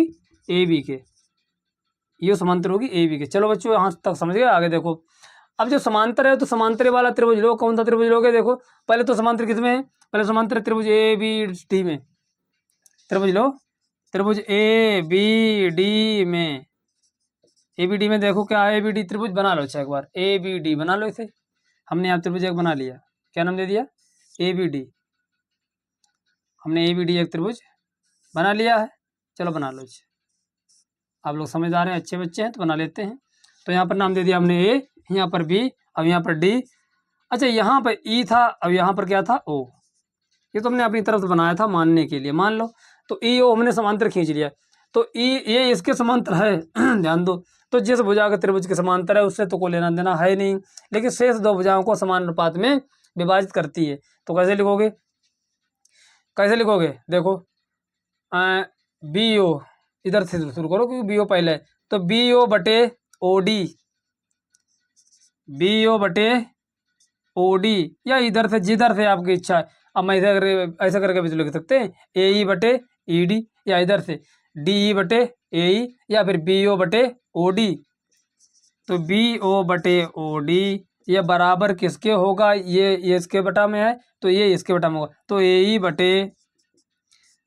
बटे ई डी, ई डी हम डाल लेंगे समीकरण नंबर 1। डाल लो, आप लोग अच्छे बच्चे हैं, जल्दी समझ भी लेते हैं और सवाल भी अच्छी तरीके लगा लेते हैं, बात भी मान लेते हैं। डाल ली समीकरण नंबर 1। अच्छा, अब की बार में क्या तुमने बनाना, ई ओ समांतर ए बी, ई ओ समांतर किसके, ए बी के है। ई ओ समांतर ए बी के है, तो ये तो तुम लगा चुके हो। ई ओ समांतर डी सी के, ई ओ समांतर डी सी के, अब कौन सा त्रिभुज लोगे, ई ओ समांतर डी सी, तो ये पूरा त्रिभुज लोगे नहीं लोगे, चलो लो। अच्छा, पूरा त्रिभुज, यहाँ से भी एक त्रिभुज हम बना लेते हैं, बना लो भाई त्रिभुज। क्या है त्रिभुज का नाम, यहाँ पर नाम क्या था, यहाँ पर नाम था ए, यहाँ पर नाम क्या था डी। ये हमने अंदर इसलिए लिखा क्योंकि ऊपर डी लिखा हुआ है। यहाँ पर ए नाम था, यहाँ पर डी नाम था, और यहाँ पर सी नाम था। अच्छा, समांतर कौन किसके था, ये देखो यहाँ पर ए है, अब यहाँ पर ओ है। अच्छा ठीक बच्चों, अब ये ई ओ समांतर है किसके, डी सी के, ई ओ डी सी के समांतर है, तो इससे तो लेना देना है नहीं, लेकिन ये दो भुजाएं बचती हैं, ये वाली ये समान अनुपात में बट जाती हैं। कैसे बट जाएंगी, देखो ये इस तरीके से बढ़ती हैं, ध्यान दो। ए ई जो आपका ए ई आया है वो बटे ए ई का जो अनुपात है, ए ई बटे ई डी का जो अनुपात है वो इधर बराबर हो जाएगा, समझा इतना। चाहे उधर से ले लो पहले, ए ओ अब बटे ओ सी, ये बराबर होगा किसके, ए ई अब बटे ई डी के। इसको डाल लेंगे समीकरण नंबर 2। क्या डालोगे, समीकरण नंबर 2। ध्यान दो, समीकरण 1 और समीकरण 2 से, एक में क्या था, बी ओ बटे ओ डी बराबर ए ई बटे ई डी, इसमें क्या है, ए ओ बटे ओ सी बराबर ए ई बटे ई डी, मतलब ए ई बटे ई डी और ए ई बटे ई डी, दोनों समीकरणों में जो दायां पक्ष है वो समान आया है, ए ई बटे ई डी, ए बटे ई डी। अब लिखेंगे समीकरण 1 और समीकरण 2 से, समीकरण 1 बार समीकरण 2 से, 1 बार 2 से, 1 बार 2 समीकरण क्या है, ध्यान दो, दाएं पक्ष बराबर है तो बाएं पक्ष भी बराबर होंगे, तब आगे यहाँ देख लो। अब ध्यान रखना है तुमने कहाँ से कहाँ लिखा है, कहाँ कहाँ सब कुछ उतारना है, तुम्हें साफ सोच। देखो तो बी ओ बटे ओ डी, बी ओ बटे ओ डी ये बराबर हो जाएगा किसके, समीकरण 2 पे आओ, ए ओ बटे ओ सी के, ए ओ बटे ओ सी के। तुम्हें सिद्ध क्या करना है, ए ओ बटे डी ओ, देखो डी ओ और ओ डी एक ही बात है, डी ओ डी एक ही बात है, यहाँ बी ओ वो तो सही है। तो ए ओ बटे बी ओ, ए ओ के बटे में क्या लाना है, बी ओ ला रहा है, पहले कैसी गुणा कर लो। अच्छा देखो, ए ओ की गुणा करोगे डी ओ के साथ, ए ओ की गुणा किसके साथ करेंगे, डी ओ के साथ, तो ए ओ की गुणा होगी किसके साथ, डी ओ के साथ, बराबर। ये ओ डी और डी ओ एक ही बात है, ऐसी कोई दिक्कत नहीं, बराबर।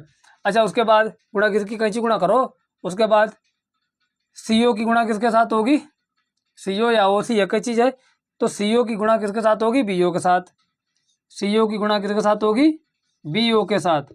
अब ध्यान दो इधर, देखो ए ओ और ओ डी, अब यहाँ पर ओ डी लिखा हमने डी ओ लिख लिया, बात तो एक ही है। देखो ध्यान दो, डी ओ लिख लो चाहे ओ डी लिख लो एक ही बात है, यहाँ ओ सी लिखा था हमने सी ओ लिख लिया, एक ही बात है, कोई दिक्कत नहीं है।